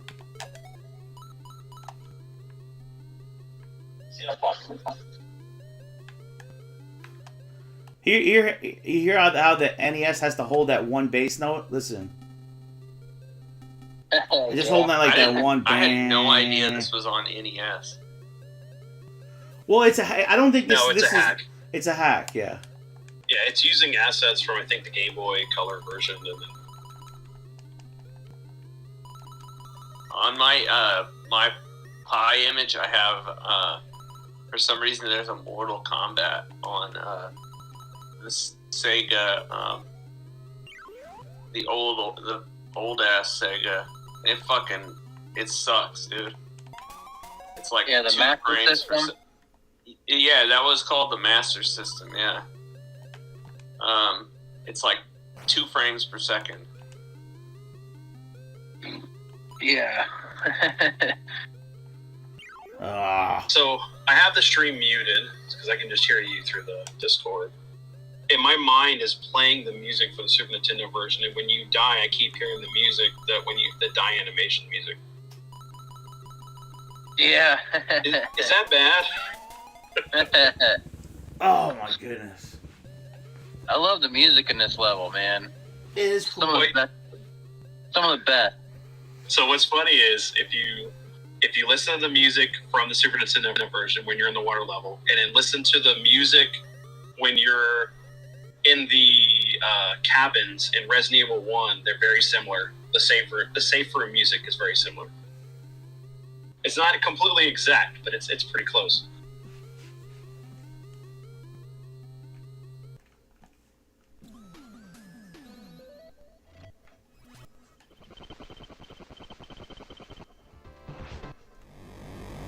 That sucks, Vash. I mean, I completely understand not having time. Now, I want to play that Akira game really bad. Oh, it's just like a point and click, I think. Yeah, it never. If I remember correctly, it never got made. It was just a kind of like a. They took the assets and kind of tried to finish it off.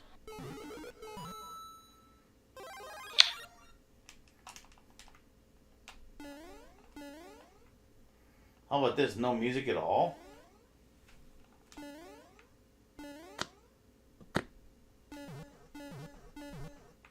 The Goombas from Super Mario World.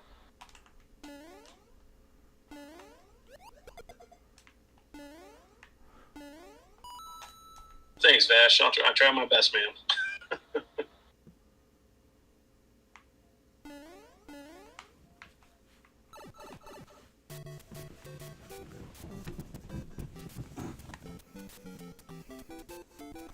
PC port. I just remember there's a lot of text in it. If I'm thinking of the same one.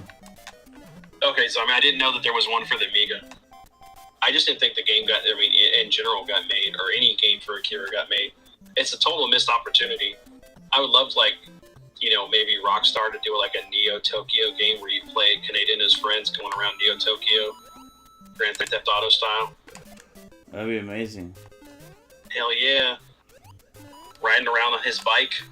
Well then, okay, I'm kind of like GTA meets Yakuza meets... Oh, hell yeah, yeah. Especially in, Neo Tokyo. It would be fantastic. And I hate it. My brain is more... I come up with, all these ideas for games I would love to have or play that I think everybody would love, but I'm never going to get into game design. Yeah.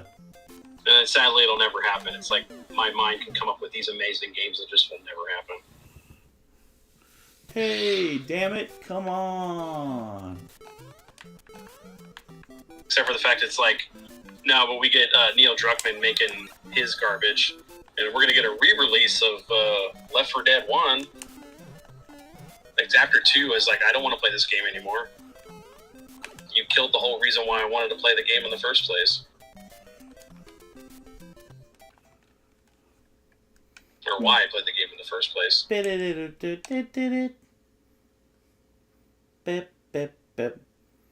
think I might have some moderate rock here for Mr. Andrew. Yeah, Andrew needs his moderate rock. I think I do. I think I can. Andrew, here's some moderate rock for you. It's a band called Senium. Senium. Mixed to a bunch of 90s music videos.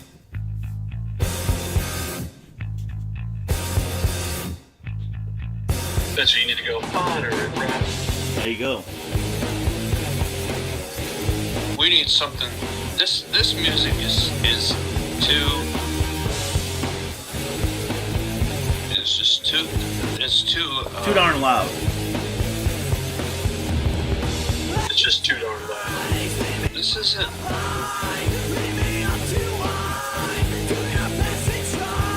This isn't safe. We need something like a little bit more safe. And we'll call it moderate.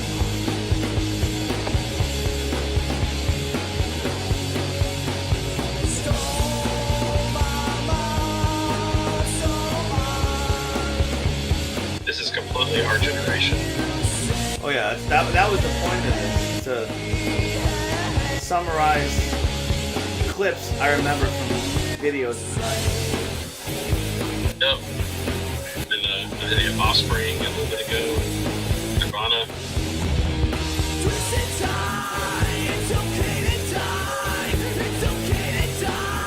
Yes, sir, Vash. Rest in peace, Chris Cornell.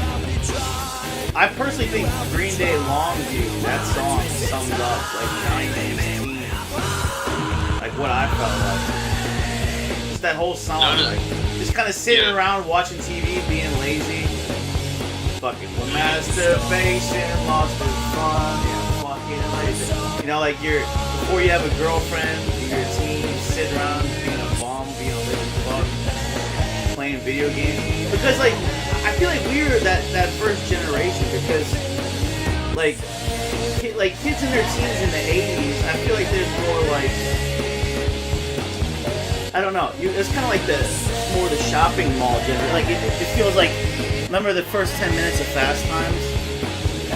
It's kind of like you guys had like well, it's like your generation more, Vince. Like you guys had like the birth of the mall exploding, and we had kind of like already maybe become slightly disoriented with malls. Like yeah, I think used the movies that best encapsulate my generation was what was it? Can't Hardly Wait, I think it was. Yeah. And then Take Me Home Tonight. Even though that was kind of a little bit before my generation, but it really kind of was my generation. Can't Hardly Wait, you're talking about the replacements. I can't remember who did the song, right? The Replacements were great. Yeah. But the movie with, what's her name? Fucking Jennifer Love Hewitt. Jennifer Love Hewitt? Yeah.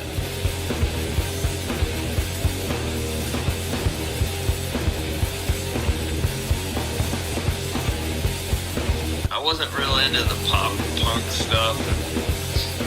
I was burned out on like Nirvana and that kind of stuff. You know mostly why I was, Spencer? I think after that album came out, I'm more of an Offspring guy. I love that band more than Nirvana. You know why I was, Spencer? The pop punk thing. I wanted a Mesa Boogie Dual rectifier. And that's why I have multiples of them now, because I could never afford one as a kid. In high school, and I always wanted. I wanted that sound, and I couldn't get it. They're just it's too I like other boogie stuff. Well, I have a Tremor Bird. That's more your alley. That's a great amp. That's fun. She was, Andrew. Yes, she was. The other one that I played that I liked, I think it was called like the Nomad or something like that. Yeah. And they have a lot of bluesy amps too. Like remember the like a Blue Angel or something? Like a blues amp. Yeah. The one that the guy Mick Jones from the Clash used was I can't remember what it was. It just was called like it just was under the Boogie. It wasn't a Mesa Boogie. But he used to use two of those, like in stereo. Speaking of vintage malls, I don't think Vince has ever seen this. You know I don't think I've seen that one. Old mall footage. You seen this? No. This old mall footage? I just put some synth wave to some old mall footage I found on YouTube. Sweet. Now you're talking my name, man. The synth wave and stuff. Yeah. But I was gonna answer something that, or just make a comment on what Andrew said real quick, before you continue your spins. There was a girl that was in my high school, or actually, their junior high and high school that looked just like Jennifer Love Hewitt. Oh God, boner.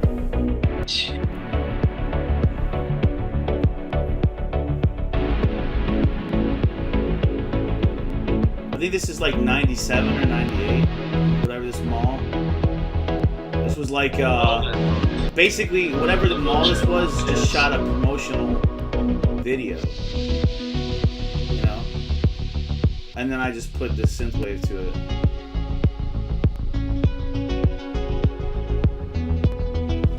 But if you think about it, like, malls haven't changed that much from, like, this, like, 98 then till now. Just the stores aren't around anymore. Most of these stores aren't.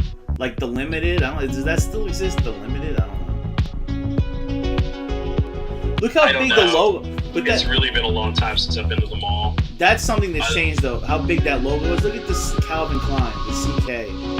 Humongous logos back then. Humongous clothing. Okay, so what was y'all's guys' attire back then? What would you wear?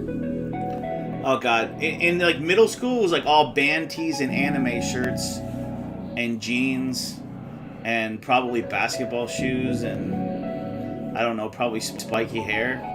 And then I think by high school, I was more. Connecticut is a little more like, you know, polos and t-shirts and stuff. It is a little more like yuppie preppy.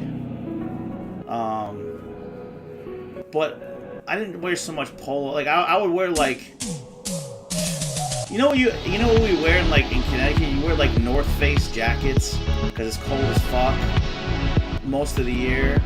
In the summer, just wear like t-shirts or a polo or a sweater or something. Not a sweater in the summer. But basic stuff. I mean, what did you guys wear back in the day? Band shirts. I still wear band shirts, but like I was into going to like thrift stores and like finding like dude, I hated the cut of jeans in the fucking 90s, dude, because they were like fucking humongous and shit.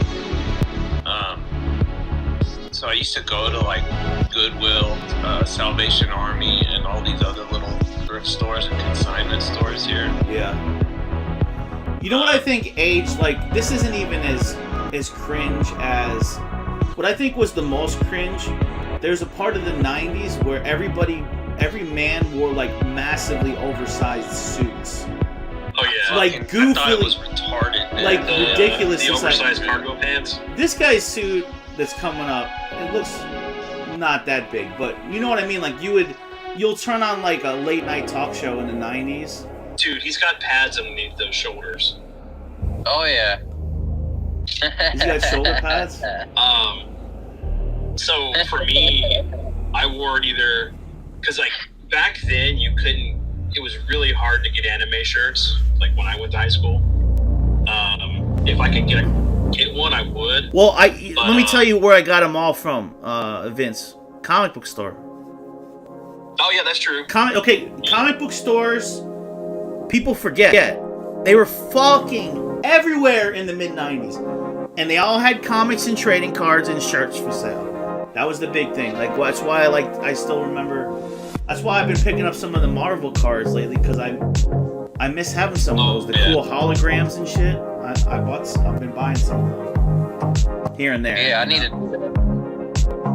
But yeah, I usually would wear a t-shirt with something on it. Like, I didn't really do band shirts. I was more like, if I could get a hold of like G.I. Joe, Transformers, things that I liked, I would get it. And then I would just get like a regular shirt, a dress shirt, or like one of the ones that were like made of a certain material, and I would wear that over the other shirt. And then I just wear blue jeans and like Skechers or Vans. Dude, I had this Iggy Pop shirt that I found at a Goodwill. Like, it was like a fucking score.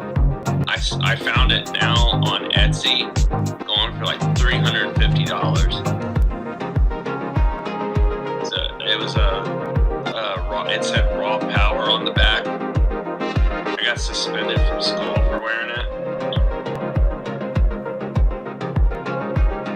Yeah, I had that one shirt that had the alien on it that I had to go home, or no, I got called in the principal's office because of an alien t-shirt, and they said it was of the devil.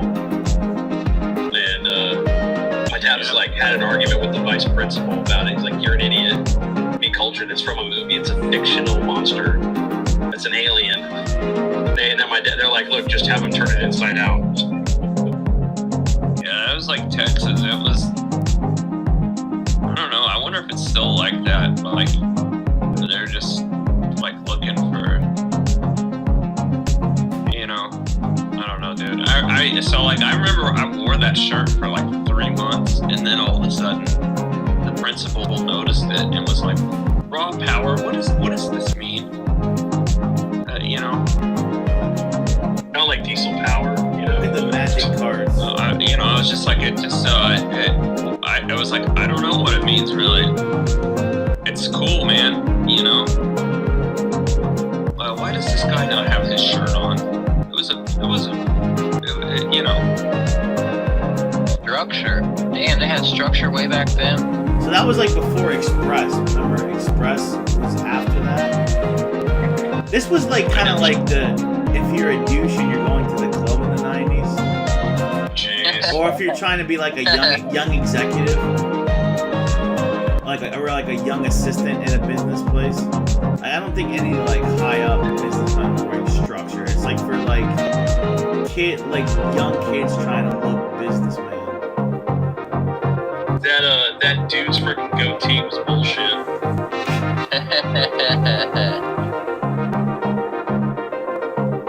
Fucking hipster. Sorry, Ryan. Oh man, a None lot of those this guys were hipsters. Those were like fucking. They were posers. Put that duffel bag. Oh man, and you had like the guys that were. So it was funny. We had the goths. We had the what was it?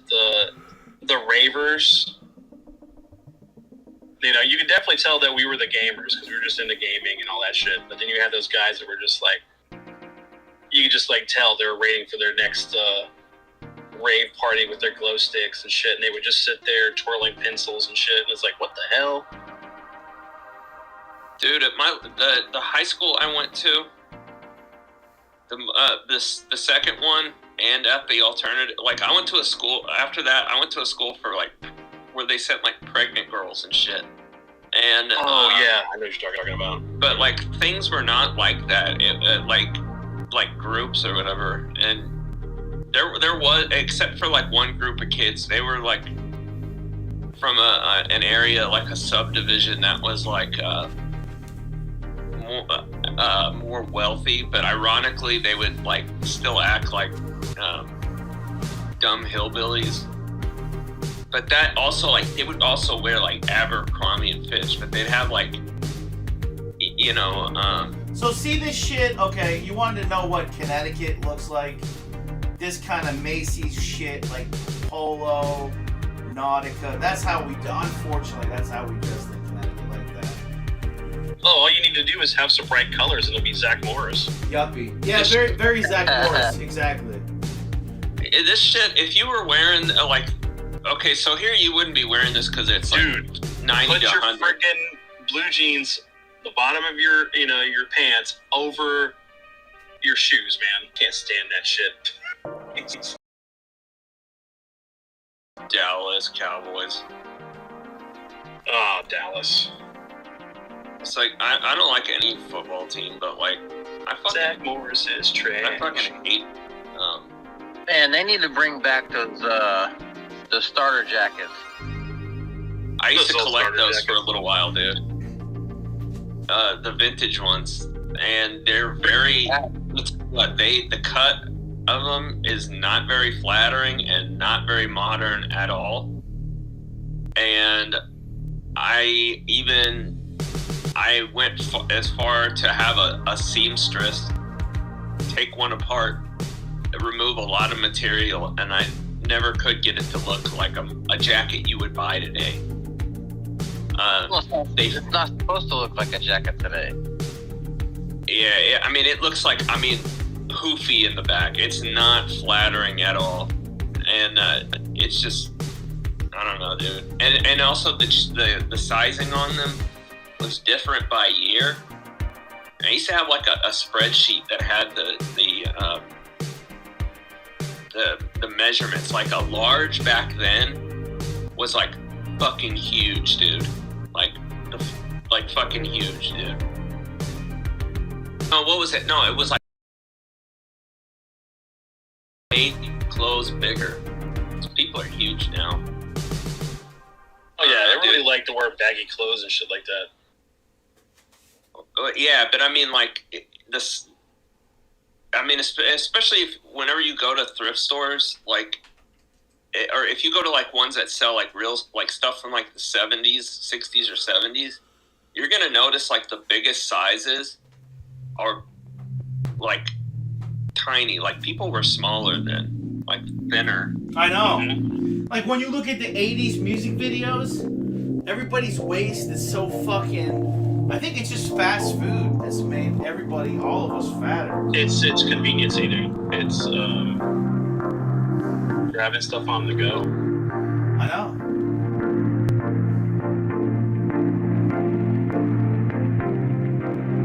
And all the hormones and the meats, right? All that shit. Oh, I'm pretty sure. All the snack foods. Yeah. Getting too we're getting hot outside, so we stay indoors. This is just like walkthrough footage of like Tokyo. Some synthwave. But this, I don't think this building exists anymore. When you get to it, it's Sega. It's coming up in a second. Yeah, they just demolished that like I think two or 3 years ago. And that's kind of why. Sega building. Yeah, it's gone. Put it in this. And this is pre-COVID. Obviously, nobody's wearing masks. Yeah. Andrew, it was an Iggy Pop shirt from the album Raw Power. I don't know, did Guns N' Roses put out a fucking album called Raw Power too? I don't know, yeah, but this principal just decided one day he didn't like it, and it's like, come into my office, and you're gonna call your family, and they're gonna bring you something more acceptable to wear. And so my brother brought another shirt I had. It's a Clash shirt, and it had the Statue of Liberty with like tied up in rope with a noose around its neck. And then my brother had to go back, bring up another shirt. It was fucking ridiculous, dude. Dude, this guy just decided one day he didn't have anything better to do.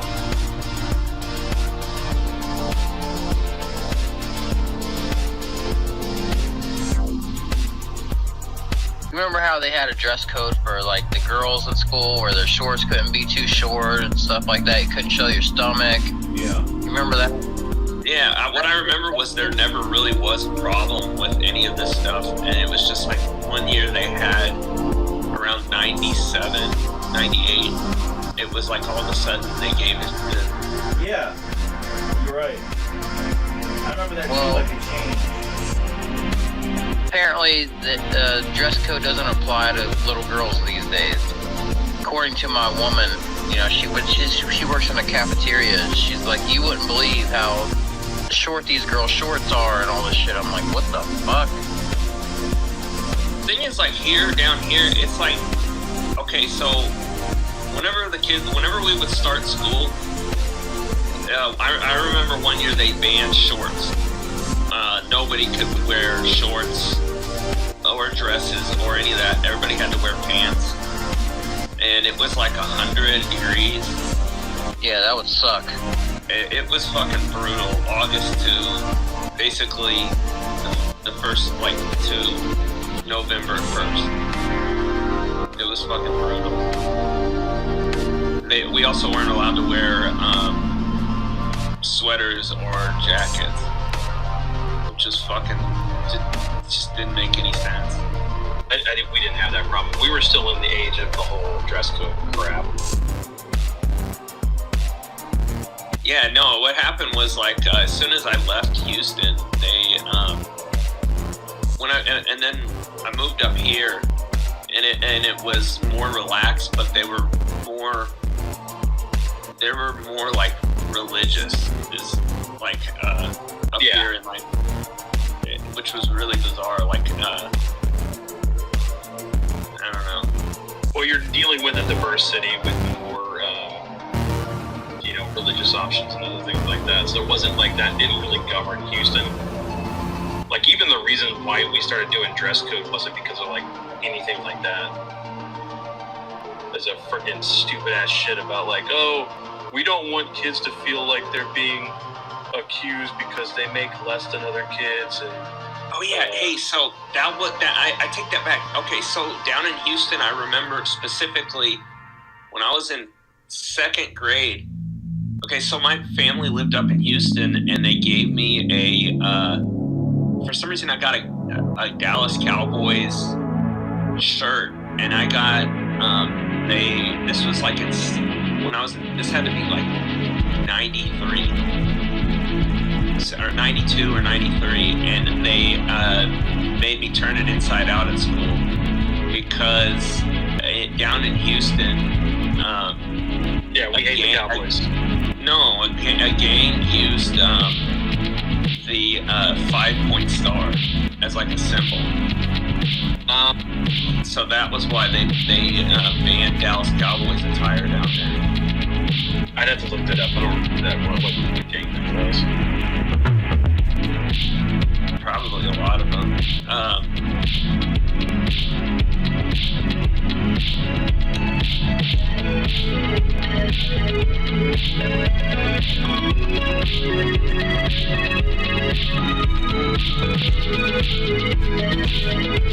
A lot of them, apparently. I'm looking it up right now. A shit ton of them do. All over the country. Yeah. Crips use it. Here you go, guys. I'm gonna post this here in the share photos. This is a picture of me. This is a family photo, so you can see like my sister, my uncle Mike, a couple of other family members. Let's check it out. But this is me, like, I think a year after I graduated. So I'm on the bottom.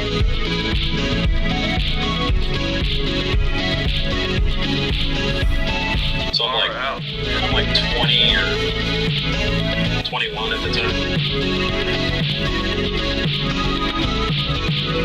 And then my sister's above me, so you can just see how the fact that we look like each other. Yeah.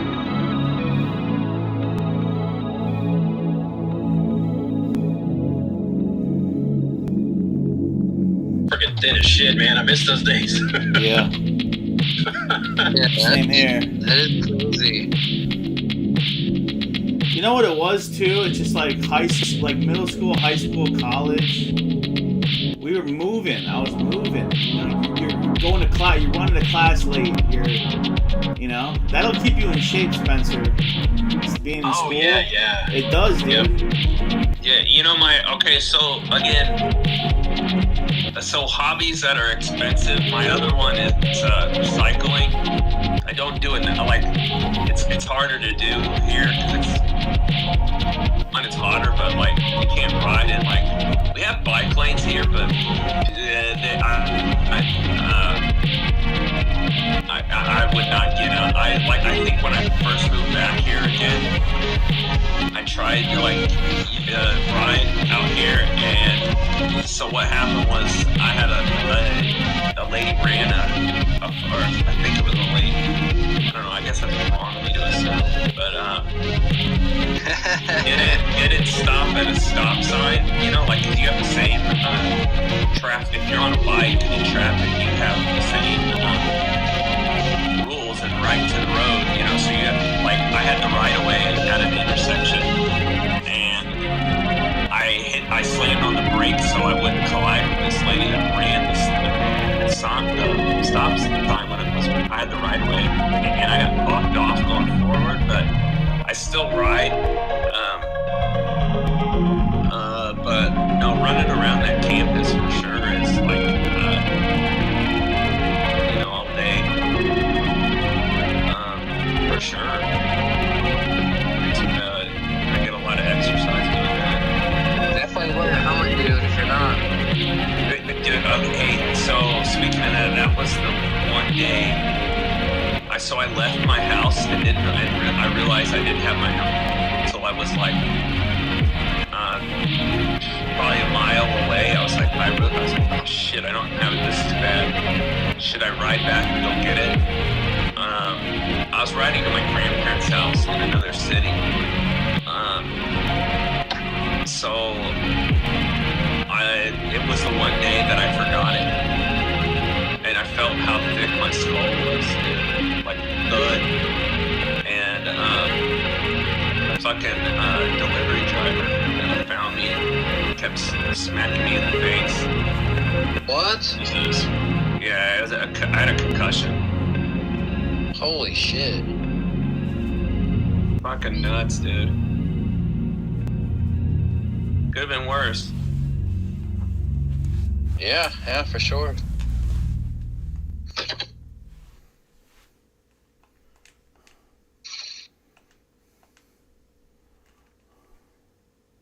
It's my brother-in-law's been to Japan multiple times. It's crazy.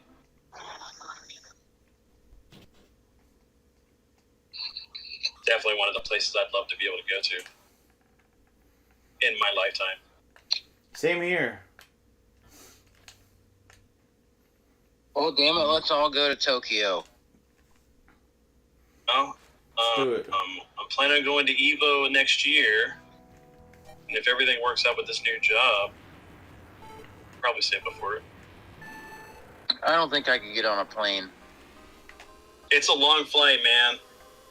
It's not as long as going to, like, Australia from what I heard, but pretty long. I don't think I could get on a plane. You've never flown before? Never. Really? Don't worry, I've never flown either, but it's not because I didn't want to. I think I would get sick, maybe. Your ears might pop. But that hasn't happened to me since I was, like, I think the first time I flew, I had this, like, it was like my ears popped. Oh yeah, that always happens because of the height. Pressure difference. Yeah, anytime I go down a mountain or something, my shit pops.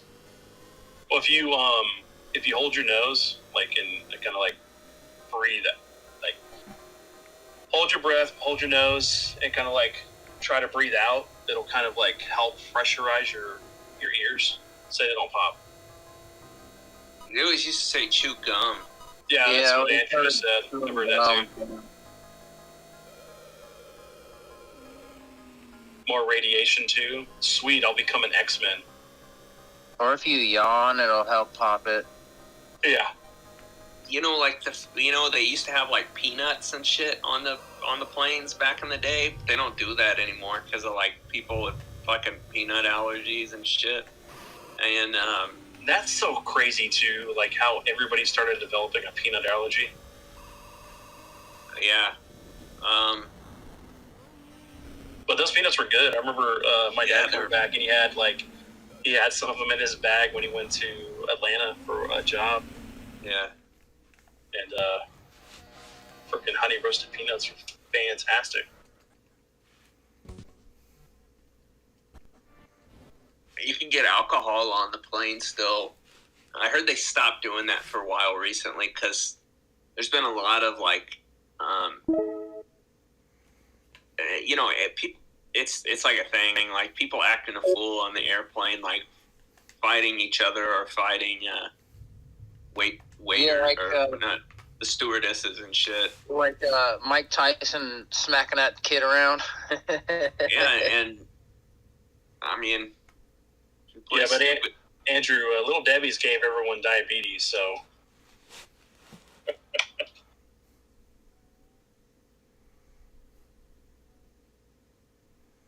Sorry, Smith. No, dude, I love flying. But I haven't done it since before flown anywhere since before the apocalypse. Let me hear, dude. Come on, man. I know who my daddy is. I'm a friend of Mario's. I know the princess. You can also get fucking hammered. Yeah, you can get hammered before then. Hey, I'll tell you what. Hey, if you eat an edible and then like get up and go on and get in the airplane, you're gonna get hot. You're gonna get fucking higher and higher and higher and higher. Off the plane. Yeah, because of the air. Fucking awesome. If you want to help with the queasiness you feel when you're flying, I've heard that if you eat like ginger in a meal before you get on the plane, it helps with that. The governor has called in additional troops. We believe one of them looks like this. They only wash those things once a year. What the hell? We urge caution, as they are heavily armed with fruit. I'd like to tell you the situation is under control, but it isn't. This turbocharged game has better graphics, more moves, bigger bosses, huge worlds. It's so big we included an expansion pack to get it all in. Don't disturb my friend, he's dead tired. Dude, you know what? Like, the Nintendo 64, like, I remember back in the day thinking, man, this is like fucking cutting edge shit. Yeah. And then I fucking have been playing, like, firing up some of these games. And I'm just like, man, this is very hard to, They're very blocky. holy shit, yeah. Yeah, it was very unrefined polygons. And then they loaded, like, use one of these? just texture maps on top of it. Oh, no, I was a PlayStation kid. We got the Nintendo 64, but it was when Zelda came out. We had them both. You don't understand what's after us. It's big. Dude, this game, I rented this game the fucking weekend it came out, too. Bulgy eyes.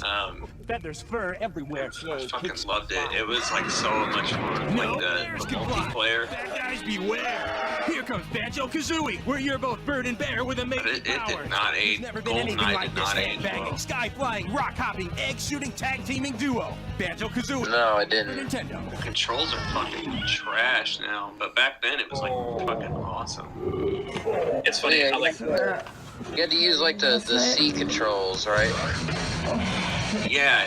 And I got really good at it. There was no right analog stick. Oh, yeah. Dude, Cat started a fight. Then we get back here and he goes all night. Like they were onto something with that joystick on the 64. Yeah. And the D-pad you never used. Right. They should have just moved it. We always complained about the fact they should have moved the D-pad down to where the thumbstick is and moved the thumbstick there so you actually hold the controller right. A hangover's never pretty. But a squirrel with a hangover. Dude, when I had a hard time whenever I heard that there was a Nintendo that was like 3D. I didn't understand. I couldn't conceptually. I could not understand how that would work. And they were like, I didn't understand how you would move in 3D or any of that shit, dude. I don't know if that makes sense when I'm explaining it, but I mean, it was like a fucking mind-blowing thing. Something's gone wrong. Like I couldn't understand it. Introducing Super Smash Brothers, where all your favorite Yes, Conquer Bad Fur Day was fantastic. In one 4-player star-studded slam fest only. But I was playing like a lot of RPGs and Resident Evil series. There was a lot more stuff I was playing on the PlayStation than I was 64. Yeah, dude. Because it's funny, like I was late to the party with Smash Brothers. It wasn't until like one of my friends brought it. Oh, this is pretty cool. Why don't we go back to Tekken 3? I can't believe they had Resident Evil 2 on the 64. It came out later. It came out. Yes, it came out later. Yeah. It's impressive that they got it done though. Well, that and then what was it? Mega Man Legends. It's WCW versus NWO World Tour. Yeah, Pro calls it one of the fall's hottest titles. I think says it's the end-all be-all of wrestling. Featuring over 20 of WCW's and NWO's top wrestlers. A 4-player battle royal mode. Now this is the game to get right here. If you get the Japanese version. Foreign objects, all on Nintendo 64. Call now, 1-800-WCW-8661. Or it had a bunch of classic wrestlers plus all the Japanese wrestlers. Available wherever video games are sold. If you got the Japanese version of that one. For the brightest colors always. What the? Sorry, I remember getting Star Fox. And like, what the fuck is a Rumble Pack, you know? Like, what the fuck is this shit, dude? Like, it just, like, I remember the guy at the store was like, it makes it so you can feel the game. And I was like, what the fuck does that mean, dude? And, yeah, it was that big heavy thing you had to, like, stick on to the, controller.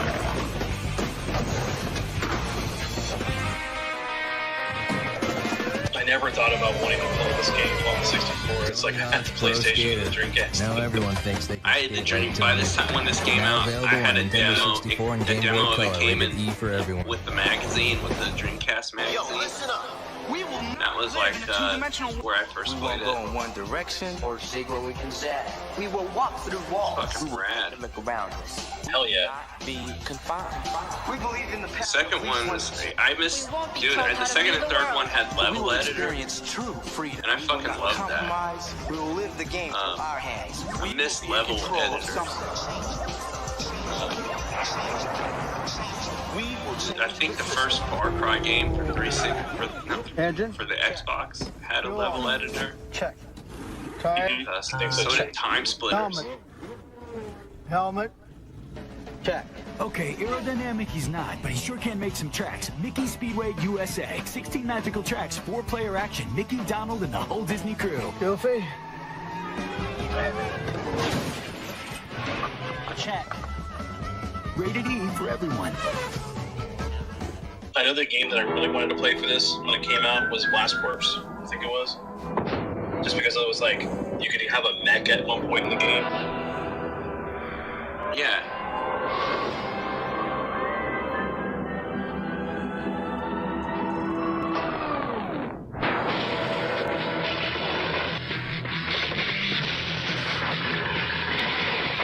What is this? Welcome 0 hour for Nintendo 64. Oh, I had a demo. The demo. This was on a demo disc for the PlayStation. It was a third-person Injustice. No, Turok games are fun.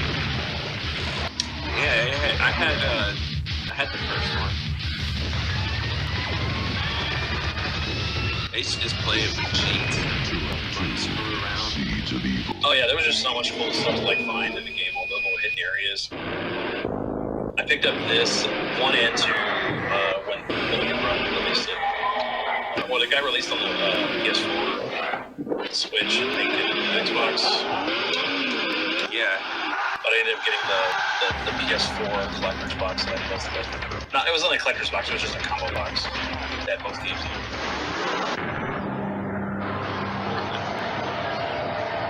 My brother, there was a time where I wasn't playing video games, like maybe a decade, and my brother had I never had what I mean by that is I didn't have a system or anything. I would play other people's systems and shit. My brother had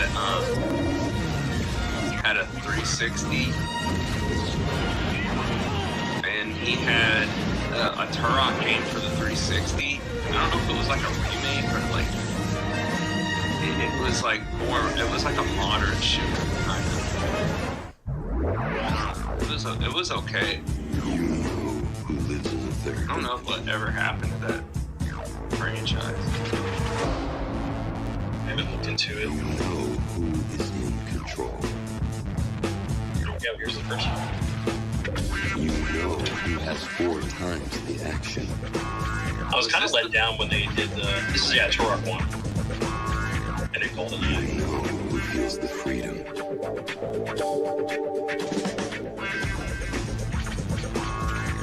Did Doom 64 come out before Turok? You can check out. I think Turok was like probably early 97. Doom 64 was 97, March 31st. And then,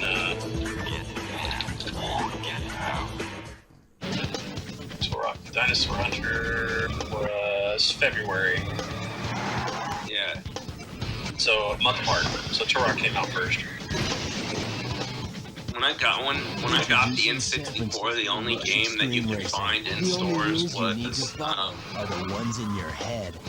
Mario 64, and this other one, it was like a 2D platformer, and it had like Nintendo 64 I can't remember what the fuck it was called, man. Well, there was one that came out towards the end of the system that I'm a big fan of, which is Mischief Makers. Mischief Makers. Was that? I remember that being very early. He has new enemies with funky attacks. What will he save the princess? Help! Find out in Paper Mario. Mischief Makers. June 27th, 97. Holy shit. To the body. The body. Ryan, wake up. Guide with your arm. We're holding it down for the show for him. You gotta work on your follow through. Where the hell is he at? Yoshi's loose with He just started snoring. You holding it down, my brother? Yoshi story for the I'm first time holding it on 64. I think you're getting the hang of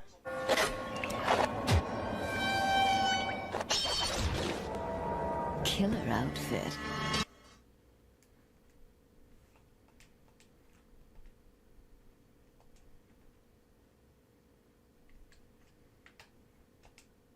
There he is. Rise from your nap. I'm out. Rise from your nap. It's also storming here. You hear that? Nah. I can't hear over my. I have my AC blowing in here, so. Please tell Lorraine to come here. Come. Dude, Advance Wars is fantastic. Yeah, that's a good game. I can't wait for that collection to come out. Oh, did y'all see that the Turtles the Cowabunga collection got moved up to the end of the month, next month? Yeah. What's the price? Let me look. TMNT Cowabunga collection. $40. August 30th. So is that gonna have like multiplayer? You can play with other people? The newest trailer showed that it's gonna have multiplayer. So what system are we buying it on? That's what I want to know, because I'll at least buy it on 2 if I need to. I definitely want it on the Switch, since I got the other one on the Switch, but... Yeah, I'm voting Switch. But it's definitely something, like, usually I buy, like, games like this multiple times anyway, because, like, I'd like to be able to have it on any system I want to play it on. I want it portable, you know? I'm gonna get it both, Xbox and Switch. Okay.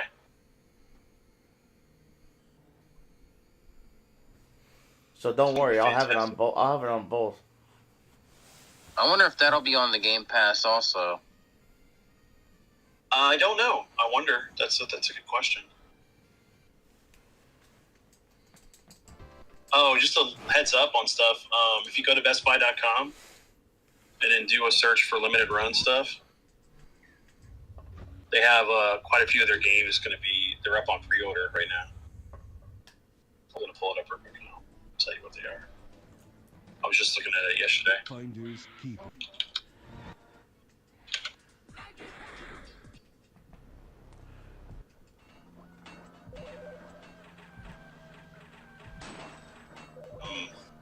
You can pre-order the Castlevania collection, Requiem for a Dream for the PS4, Dusk Castlevania collection for the Switch, Axiom Verge 2 for the Switch, Double Dragon Neon for the Switch,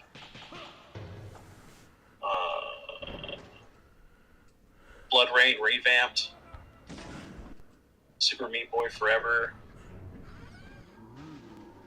Quake, Ruby. They have a bunch of the Shantae games for the PS5.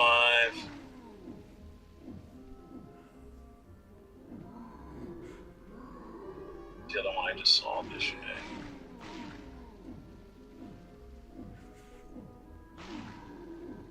You can pre-order the Zombie Ate My Neighbors and Coral Patrol.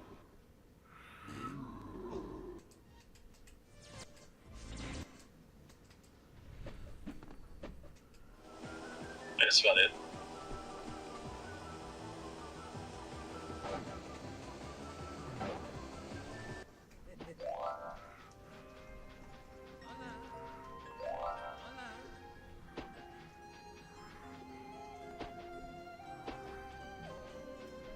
Hey, have a good night, Vash.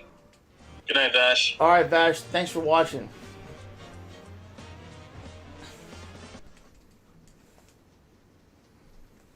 This is the NBA Jam I was telling you about. It's hacked to play Jordan and Kobe. Yeah, I've seen NBA Hang Time, or what is it? Yeah, I've seen that. Like, it has what's his name? LeBron James and shit in it. Mm-hmm.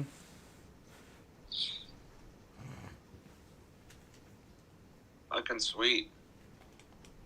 Well, thanks, Vash. I'll take that I'll take that and wear it. I don't know how to take that.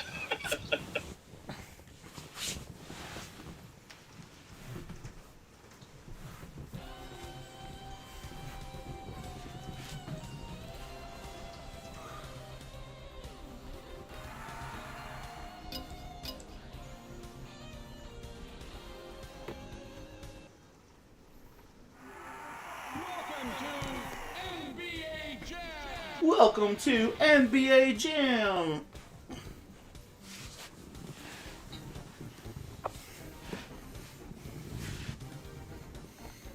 Nice. That's funny. I just saw that.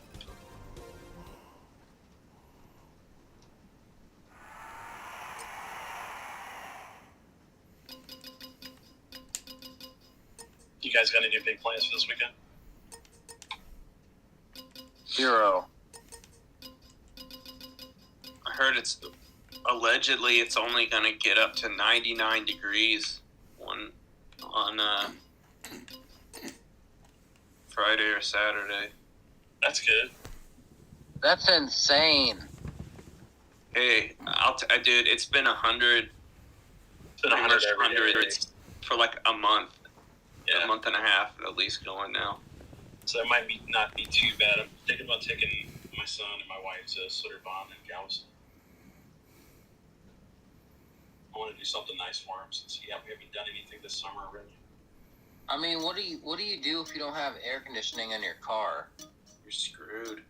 It's fucking brutal. Yeah, you're gonna have to roll down your windows and just sweat, and then when you're blowing the air on you, it's gonna kind of make you cool.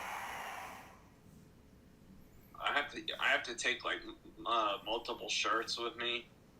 I have air conditioning in one of my cars, but one of my cars also doesn't have tinting. Ooh, yeah. It's like sitting in a magnifying glass in the summer. It's fucking brutal, dude. In my house right now, we can't get it down below like 82, 83 at night. Oh my god, there's no way I could sleep. It's fucking horrible. Yeah, how do you sleep in that? My sleeping pattern's been like all over the place, and like there's been a few days where multiple days where I've been up at least 24 hours. I have to have it cold. I have to have it cold in my bedroom. Well, you sleep better when it's cold. This is unusually hot. We usually don't get like a lot of hundreds until August, September. Maybe mid July we get really hot like this. Yeah. At the earliest, but normally it's never this hot, and it's been awful.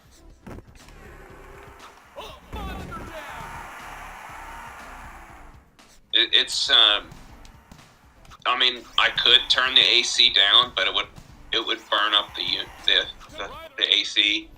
But like they also raised the price on electricity. So I just got the bill for like June for this last month or whatever. It's $240 something. Fucking shitty, dude. Yeah, ours was pretty high, man.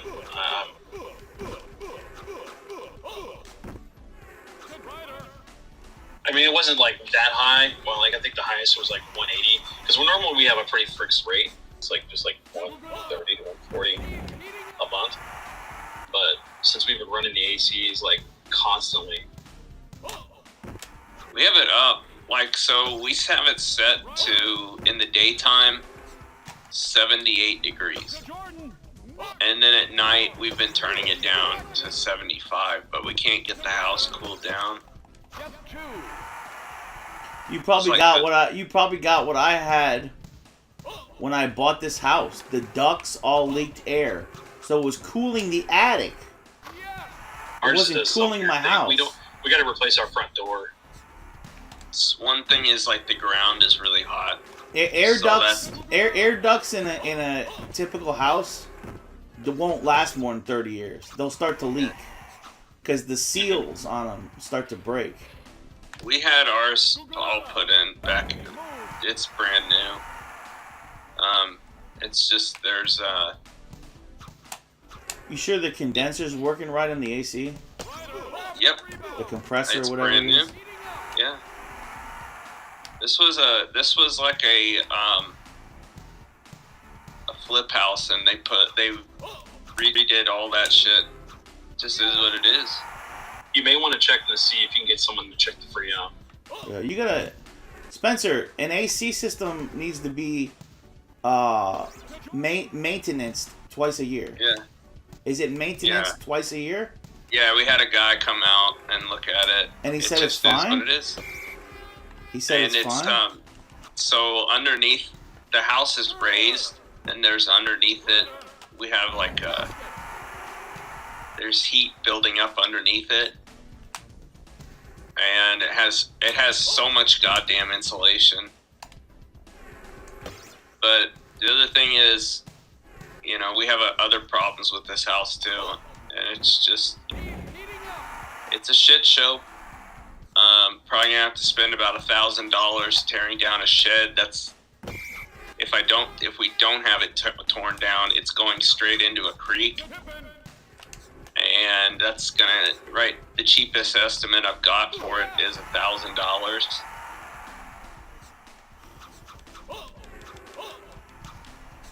We're in the same boat as far as our house, man. The house was built in like the early 50s. Yeah, I think ours was built in the 40s. We just did like the roof earlier than this year. But like the windows are the old style windows from back in the day. Yeah. The front doors are the same. The front door is the same door that was originally built with the house. That's when we're gonna get replaced. We actually have it. We just need someone to come out to replace the door. Dude, getting anybody to do that kind of work is a fucking nightmare up here. Yeah. And then our back door, we had some issues with that, and that's gonna get replaced. So it's like, and that was replaced like maybe 8 years ago. Yeah. No, shit, it was longer than that. We replaced it 2009, I think, because we went to my dad's for Thanksgiving up in Dallas, and someone came in and kicked the back door in and stole my TV, my PlayStation, a drawer filled with my shit. I think I've already talked about this, but it was just like, it was like that door hasn't been replaced, and it's been a good door, but just because, you know, it's an older house, the house is shifting, things like that, it needs to be replaced. Yeah, the house done better. So that's another thing here is, again, the ground is part of what's making everything so hot. Is it's like a fucking cycle. Like, it's hot outside, it's making the ground hotter. There's a drought. Mm-hmm. So we haven't been able to water the foundation like you would. Dude, you turn on the cold water on your faucet, and it's not even cold at all. Yeah, it's not here. Yeah, we only have hot and hotter. Right? Unless you're taking a shower, then it's cold for some weird reason. Not in ours. It's only hot or hotter. It's fucking. It's bad, dude. But so the windows here and like the doors and all that in this house, that was all redone, but not done correctly. So my advice is, to whoever is listening, do not, or be very careful about buying from a house flipper. Be very careful. Unless you're going to do it yourself. From buying worth what? it sometimes. Yeah, well, I mean, if you're buying an old house, like, there's that, but it's just, especially in these big housing markets like Dallas or even Miami or like,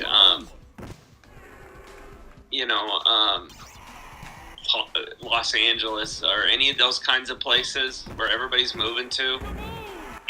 Don't, if it seems too good to be true, it is, and yet there's something they're hiding.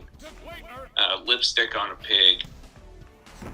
But Lipstick on a pig. That's a good one. That's like an old. Yeah, that's the easiest way I can explain it. That's like putting perfume on a pig. Yeah, you'll find a lot of little oopsies and stuff that they didn't tell you about. Yeah, shortcuts and things like that. Because there's a lot of. You learn about that on just talking to realtors or people who do this on a normal basis. See, we had to spend. I don't know.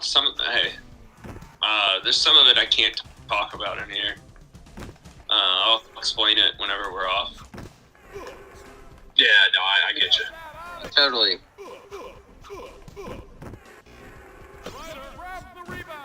Definitely one of those things, man. There's so much stuff that needs to be done for this house. Like, all the windows need to be replaced.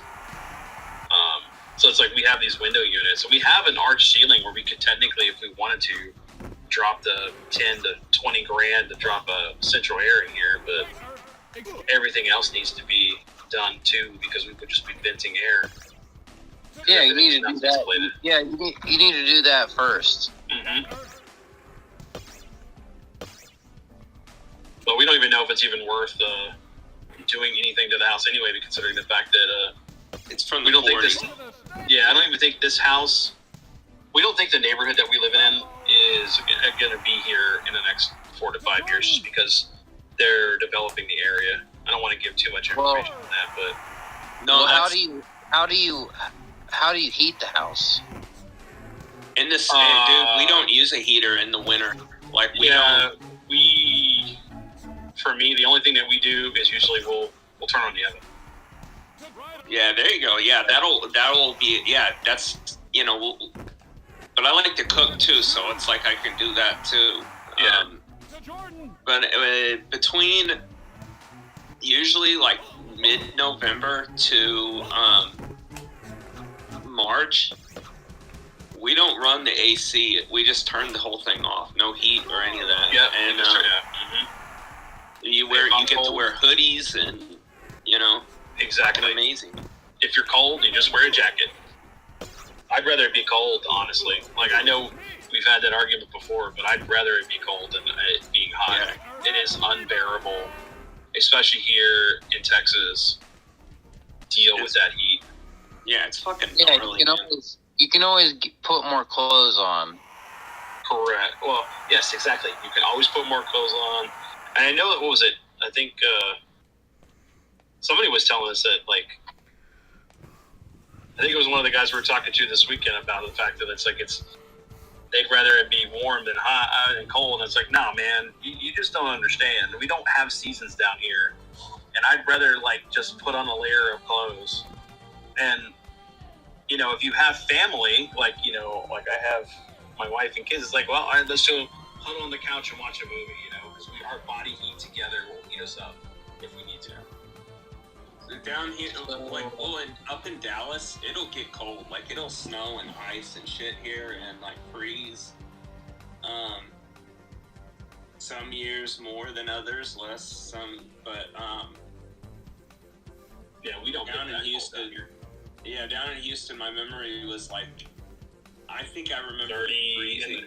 In the 30s. Yeah, just below freezing. But because it's so cold, and we don't get the rain, we don't get snow. It just turns into like slush or ice. Yeah, and then the whole society shuts us down, and that's the same how it is here. Oh my god, and they just can't drive. Yeah. Have you guys ever built a snowman? Yeah. Yeah. Mm-hmm. Well, I used to live in Wisconsin. A small snowman, but I built a snowman before. It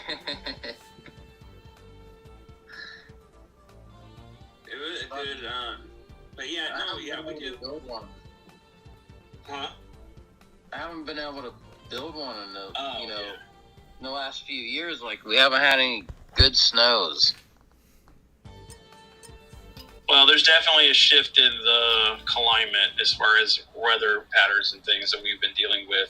Because we're breaking records. Because you normally we have predictions of stuff that's happened in the past, and we may see signs that are like, okay, this is very similar, so we're predicting this is going to be like this. But there's other things that we do that kind of help test the weather and things that we're going to have or predict it. But when we're starting to break heat records for a period of time, and things aren't getting as cold as they are, or we're having these severe freezes that are not normal, it's definitely something to be concerned about, but that's a whole different topic. There's a whole field of science dedicated to that. It's called attribution sciences. I've never seen such warm winters where I live. You mean wait. You mean there's negatives that come from cutting all our trees down, killing off all these animals? Do you think there's a consequence of that? The fossil fuels in the ozone layer? No, there can't be any consequence to that. There is, and I'm joking. We did everything we could too. Ozone? It's you know what Mother Nature... I'm only joking here, but I haven't heard that word since elementary. Yeah, you remember there was a fucking hole yeah, the hole in the ozone. It's you just don't hear about it anymore. Now it's it's back, baby. But you know what? You know what Mother Nature... All this other stuff, and it's you know what? Yeah, I've seen a video about that on TikTok. Well, you know how you guys know the backstory with Guar, right? The myth, their backstory was the hair bands in the 80s used so much hairspray that it created a hole in the ozone layer. Oh my god, I totally forgot about that. Yeah, and they had been frozen in the Arctic. And then that ozone layer unmelted them, and then they just started terrorizing the earth. Spencer, they might have cool outfits, but that band sucks cock.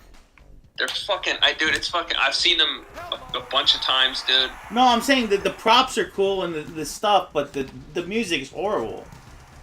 I fucking love it, dude. It's not like horrorcore. It's Dude, there's no harmony or melody to that. Well... Where's the melody? Where's the harmony? Some of it's pretty good. I can respect the stage wear.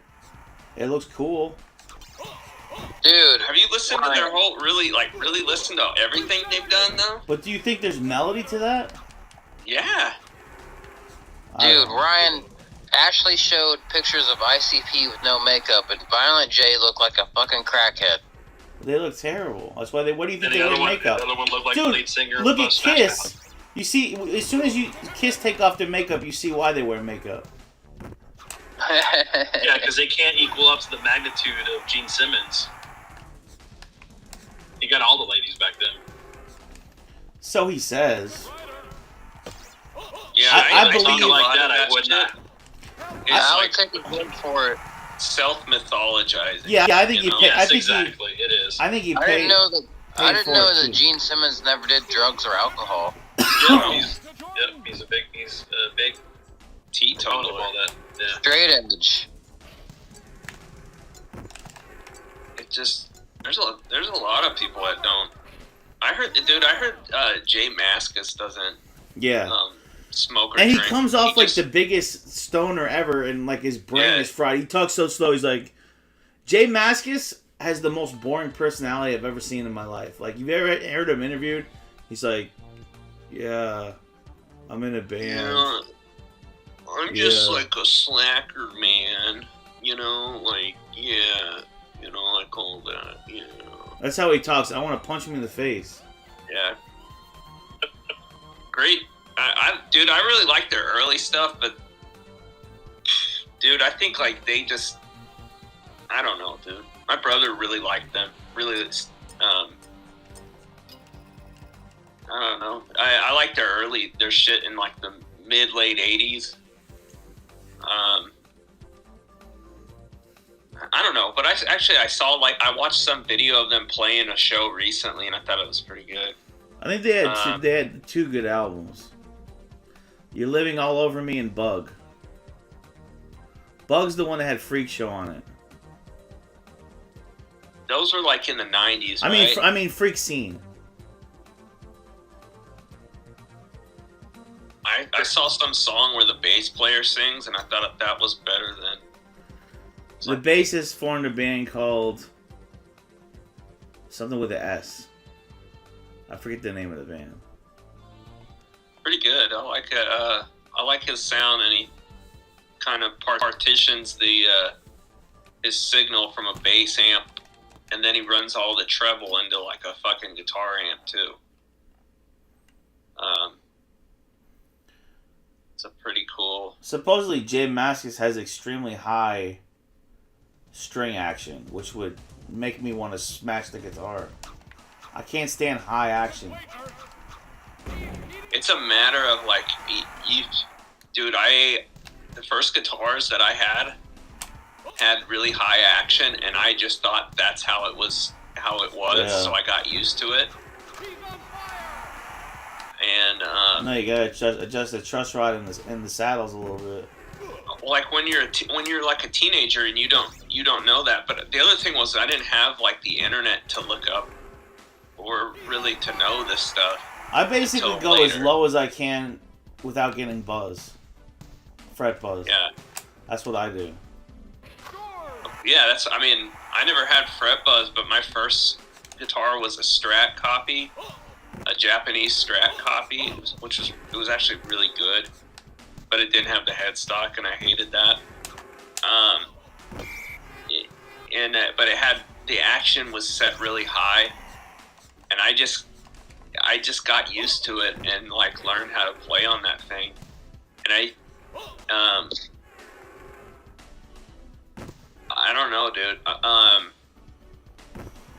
So like, and I've met other people that have had this thing where that's how they learned. They learned, and they're just so used to it. But I mean, ideally, later on, I learned there's a way to set a guitar up, you know? Right. I'm gonna go get a drink, guys. Everybody. Dude, I learned how to drive on a shitty fucking car, and then it was like whenever I would drive my friends' BMWs and shit, I'd be like, wow, this car actually stops when you push it all the way down on the brake. Well, that's a good thing though, Spencer, man. That teaches you how to drive. Right, exactly. How to maintain a vehicle, you know? Yeah. I mean, like, I didn't know. I mean, it was an old Mercury that I had, but like, like I didn't realize that the brakes were supposed to stop stop the vehicle as soon as you press down on them. Oh, I know. I drive my parents' newer vehicles, and it's like as soon as I just set my foot on the pedal, rest my foot on the pedal, it's stopping me. It's I know it's safer, but it's just really, really sensitive. Yeah, it's really touchy. Yeah, and it's like, that's the way I would explain just the difference between that shitty guitar I had and like something that is set up properly and like, right. I don't know. I get you. The other thing is that, Ryan, about Jay Mascis's guitars is that that first Jazz Master he had, somebody retrofitted a Tune-o-matic bridge on it. Yeah. And if you have to do that, the proper way to do this is you have to shim the neck back up. Put it at a. You have to shim the neck higher. Put it to raise the neck up a little bit because that bridge is taller. And what I assume is that somebody didn't do that correctly. Do that modification correctly in the 80s. Oh! And so he just got used to it. Makes sense. Dude, those guitars are like a thing where like it wasn't until like the internet and forums that people really started sharing information on how to set them up properly. Yeah, how would you know? It was just information passed down. Like, you might know, you know. That's just how it was, man.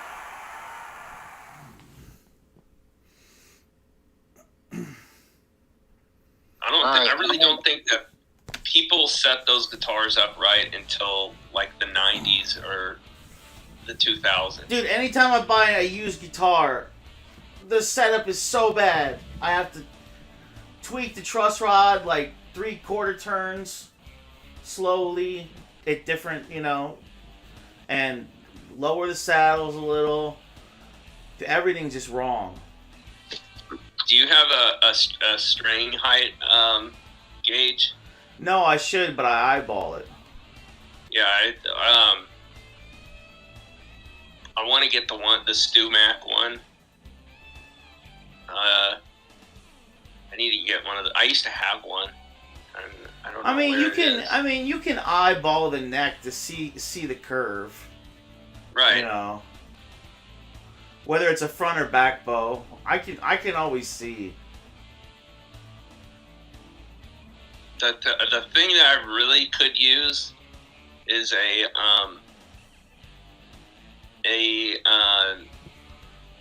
the fret dressing tools. Oh yeah. All that shit. They're expensive as like good ones. Hey, it's just.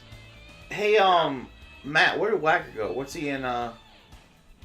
Another Discord. I think he's in the other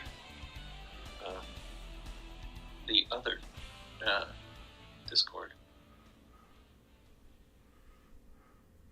Is that where he's at? Yeah.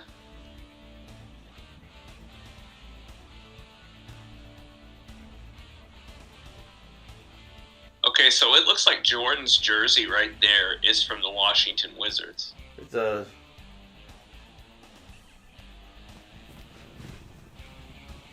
You see the color, the blue and gold and white? Wasn't that the Washington Wizards color? Oh, Matt left too? Oh, did he? Yeah, everybody fled. I just want to go get a drink. I didn't even get to say goodbye.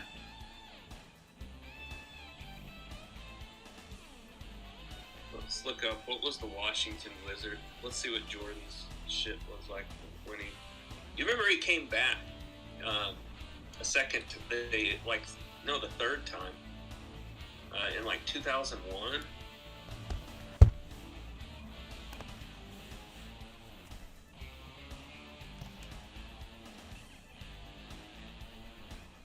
Yeah, I kind of wish he didn't do that for his legacy. He could have left on that high note. Like I remember feeling like you know, because yeah, that's a Washington Wizards jersey he has on in that picture. I think that was their away jersey.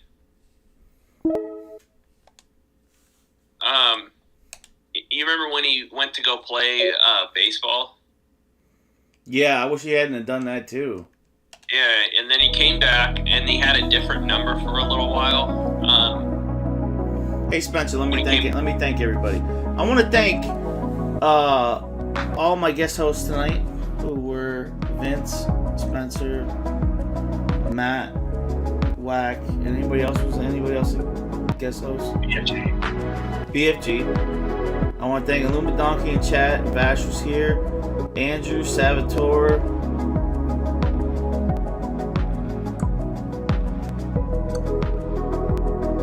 Zombie. I can't see super far back. I'm trying to think who else came through. Zombie was here for a little bit. Zombie. I want to thank Zombie for coming through. Why do they do that? That you can't swipe back all the way to the beginning of your chat. If you reset or refresh your browser, it doesn't show everything. No, I'm saying you can't go back to chat and then it like eventually you can't go back to the beginning. You know what I mean? Never mind. It doesn't matter. Anybody else I missed? Thank you for watching. And I'll catch y'all next stream. Out of sight, man. Keep it real, guys.